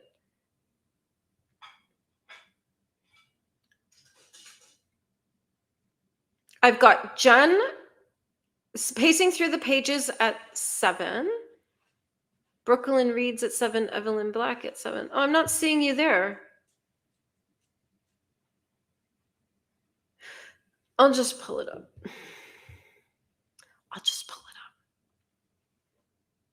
And we'll get that link dropped in here for everybody who likes the Massverse. Okay, we'll drop Kiwi's link right now. There we are. Oh, it's on Jen's channel. Okay. Well, there's Kiwi's link. Hold on. You know why? It's because it doesn't say the title of the video of the live. All right, here we go. Here's the right link right here. Okay, there we go. Phew, we made it. And then Kiwi's saying it's the discussion video. It's just that when I'm looking at the spreadsheet, it has, oh, now it's showing up. See, when I looked, it wasn't loading. Okay, it just wasn't loading. It was being silly. So don't read it. Wait, who's sprinting today? Because I've got Scarlet Moon Creations at 6, pacing through the pages at 6:30. There we go. It just wasn't loading, and then all of a sudden everything appeared. Okay, so you got 6 and 6:30. There's a Maker's Quest and then Massverse at 6:30. And saying they made me so nauseous that I was throwing up every night. Yeah, if you take something and it's making you sick, that's a good indication not to take it. And there's so many other things you can do. And one of the things that's going on right now is they keep getting people on these things, and it's making everything worse. Our brains need cholesterol, and the lobbyists, the pharmaceutical lobbyists are really, really good at getting governments to change the parameters of what is normal. And so once upon a time, the normal numbers for cholesterol were much higher, but they weren't making any money off of it. So they lowered the numbers. They lobbied the government to lower the numbers through the health departments so that everybody has high cholesterol now, so they can sell you medication. Yeah. It's like once you see one thing, it's hard not to see everything. And when you just have to look through the history of how all these things happened, all that information is easily Googleable. Kiwi's saying, yeah, it's on Jen's channel. Yeah, we got that. We're all caught up now. We've got the right link dropped for everybody now. Geeky's saying, Pearl, I'll PM you on Discord, but I have a bad feeling about tomorrow night with what's going on my work email. It may be a stay late night. No worries. We'll figure it out. It may just be a surprise we're live situation. So, but maybe if we can't do tomorrow, maybe we can do Thursday. And definitely interested in the future. Yeah. Yeah, like free promo, right, Kiwi? Like, I'll take it any way I can get it. And Donna Marie saying, okay, I updated the playlist, so the link is there. Perfect, thank you. Now everything's loading now. Okay, great. Yeah, it was also a combination of that and my My spreadsheet wouldn't load because even it didn't even have my thing on there. So yeah, I think we're all sorted out now with, and I'll pop Scarlet Moon in here in case anybody wants to join a Maker's Quest sesh. There we go. So she's in an hour. And then what else? I don't know if anybody else is coming up tonight after that. Oh, Eccentric Raven might be at 8:15. So Ansing, I don't know why I'm going tomorrow. Why can't my PCP just give me something else? What's a PCP? What's that? Kiwi's saying, yeah, exactly. I'm trying to get to 500 subs, so any linking is appreciated. Yeah, but you want just so you know, like how Facebook, how YouTube works is if your subs are not engaged, YouTube doesn't push your content out. So really what we want is organic subs. Like we want people who are interested in our content. Because I had a channel that got a ton of subs because people were helping me and they're like, go sub to her, go. And the people that were subscribing never watched anything and it killed my channel. Anna's saying, oh, primary care physician. Got it.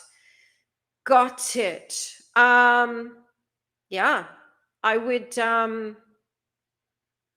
yeah, I'd have a conversation, and perhaps a holistic nutritionist built in as well might help a lot too. I can recommend one. And a naturopath, I can recommend one. Lola's saying, I subbed to Kiwi, and Kelsey subbed to Kiwi as well. Yeah, it's always, we have, Kiwi and I have tiny overlaps because we're so far apart in the world that we kind of catch each other right at the beginning or right at the end. Because a lot of times I'll see Kiwi and I'm like off to bed when I see her. So it's nice that we can at least connect a little bit with our crazy time zone difference. I think Kiwi's 14 hours ahead of me. It's 5 o'clock here. Is it 7 a.m. for you right now tomorrow morning? Tomorrow morning. Well, your morning. Tomorrow for me. Okay, everybody. That's 5:07. I have to go to the Legion meeting in about an hour and a half. Don't want to go. Might be my last meeting. I don't know. We'll see what happens. We will see what happens. I'll have a full report, I'm sure. And Kiwi saying, oh, thanks, guys. Yeah, of course. We got to rise together.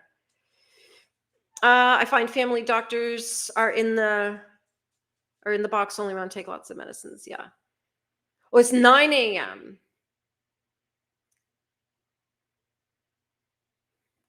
So you're 16 hours ahead of me. So you see why we have a hard time being on each other's channels? We get like little slivers of overlap. And Anne saying it's just almost a day-long expedition on the bus. Oh, yeah, that's a pain in the bum. That is a pain in the bum. But bring your book. Bring your book and your phone. You watch us. Watch YouTube while you're on the bus. And Donna Marie saying the playlist is a bit more updated. Let's see. See if it'll refresh for me. There. Yeah. Ooh, yeah, it's getting filled up. There we go. Thank you. Thanks, Donna. And Lola's saying you say it's your last meeting every week. I know. Except this time I have a really good excuse because a few weeks ago I was reelected to the board. There's 6 people that get elected to sit on the executive board in addition to the 4 highest executives. And as soon as we were done, one of the reelected members of the board started running his mouth about me. And I was like, what? So we're going to have a confrontation tonight. And if he doesn't apologize and admit that he's a jerk and a meddling old woman, then I'm probably going to resign. So there's that.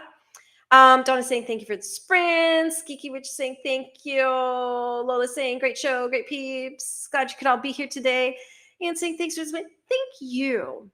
Thank you. Honestly, a party is only as good as its guests. So I'm just here to keep everything moving along, but you are the heart and soul of our show every week. And I just thank you so much for being here. Even I know sometimes like with Kiwi, we sliver, we sliver every once in a while and bump into each other. But yeah, everybody who jumped in, Lola and Kelsey and Ann and Geeky and Donna, and who else is here? We got Nikki, Red Pill, Kiwi, who else? There's Kelly is here. Everybody who jumped in, Thrasher, all the people who jumped in today. Thank you so much, JA, and everybody who comes and hangs out with me. Every minute you're here is just pure joy for me. So I thank you so much. I love you all. Massive thank you to Lola for modding for me every week and keeping things going in the chats. And yeah, I just think you're also incredibly awesome. Kelsey saying, always enjoy the chats and sprinting. Looking forward to the next one in a week. I'll be away for the weekend, so. And Lola saying, oh, turn your video on first. I need to hear this.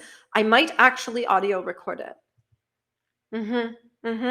And Alicia's making tacos for dinner. Yum. I had a taco salad today for lunch. Thank you for the sprints. Thank you for being here. Anna saying the Carol Shields Prize is tonight in Toronto. So we will be looking forward to an update. And Lola's saying, yeah, thanks, Lola. 3 cheers for Lola. Yay! Yeah, you know, your mods can make or break your channel. That I know. I've seen it across different communities. So having a really good mod is super important. So I thank you all for being here with me today. You are all the best, incredible, amazing people. Thank you for sharing your photos. Thank you for chatting with me in the Discord and for hanging out with me. I'll see you all in your chats throughout the week. And we'll be back here 11 a.m. Eastern time on Tuesday. So have an amazing night, everyone. Yes, Lola, I will be audio recording. Have a great night, everybody. Yay!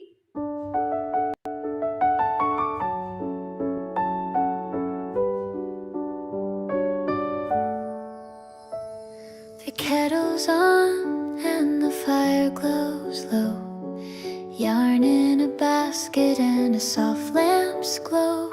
A stack of stories waiting by the chair. Pull up a seat, there's magic in the air. Turn the page, cast the stitch.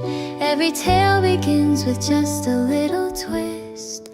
Welcome in, come take a seat where cozy yarn and stories meet. A cup of tea, a quiet night, pearls and plot twists by candlelight. Welcome friends, the tale begins with woolen words and kindred kin. So settle in, stay a while.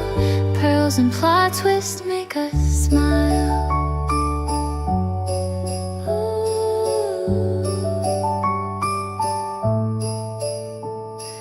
Needles click in a gentle rhyme. Stories unfolding one line at a time. Heroes wander through forests deep, while blankets grow stitch by stitch. Welcome in, come take a seat where cozy yarn and stories meet. A cup of tea, a quiet night, pearls and plot twists by candlelight.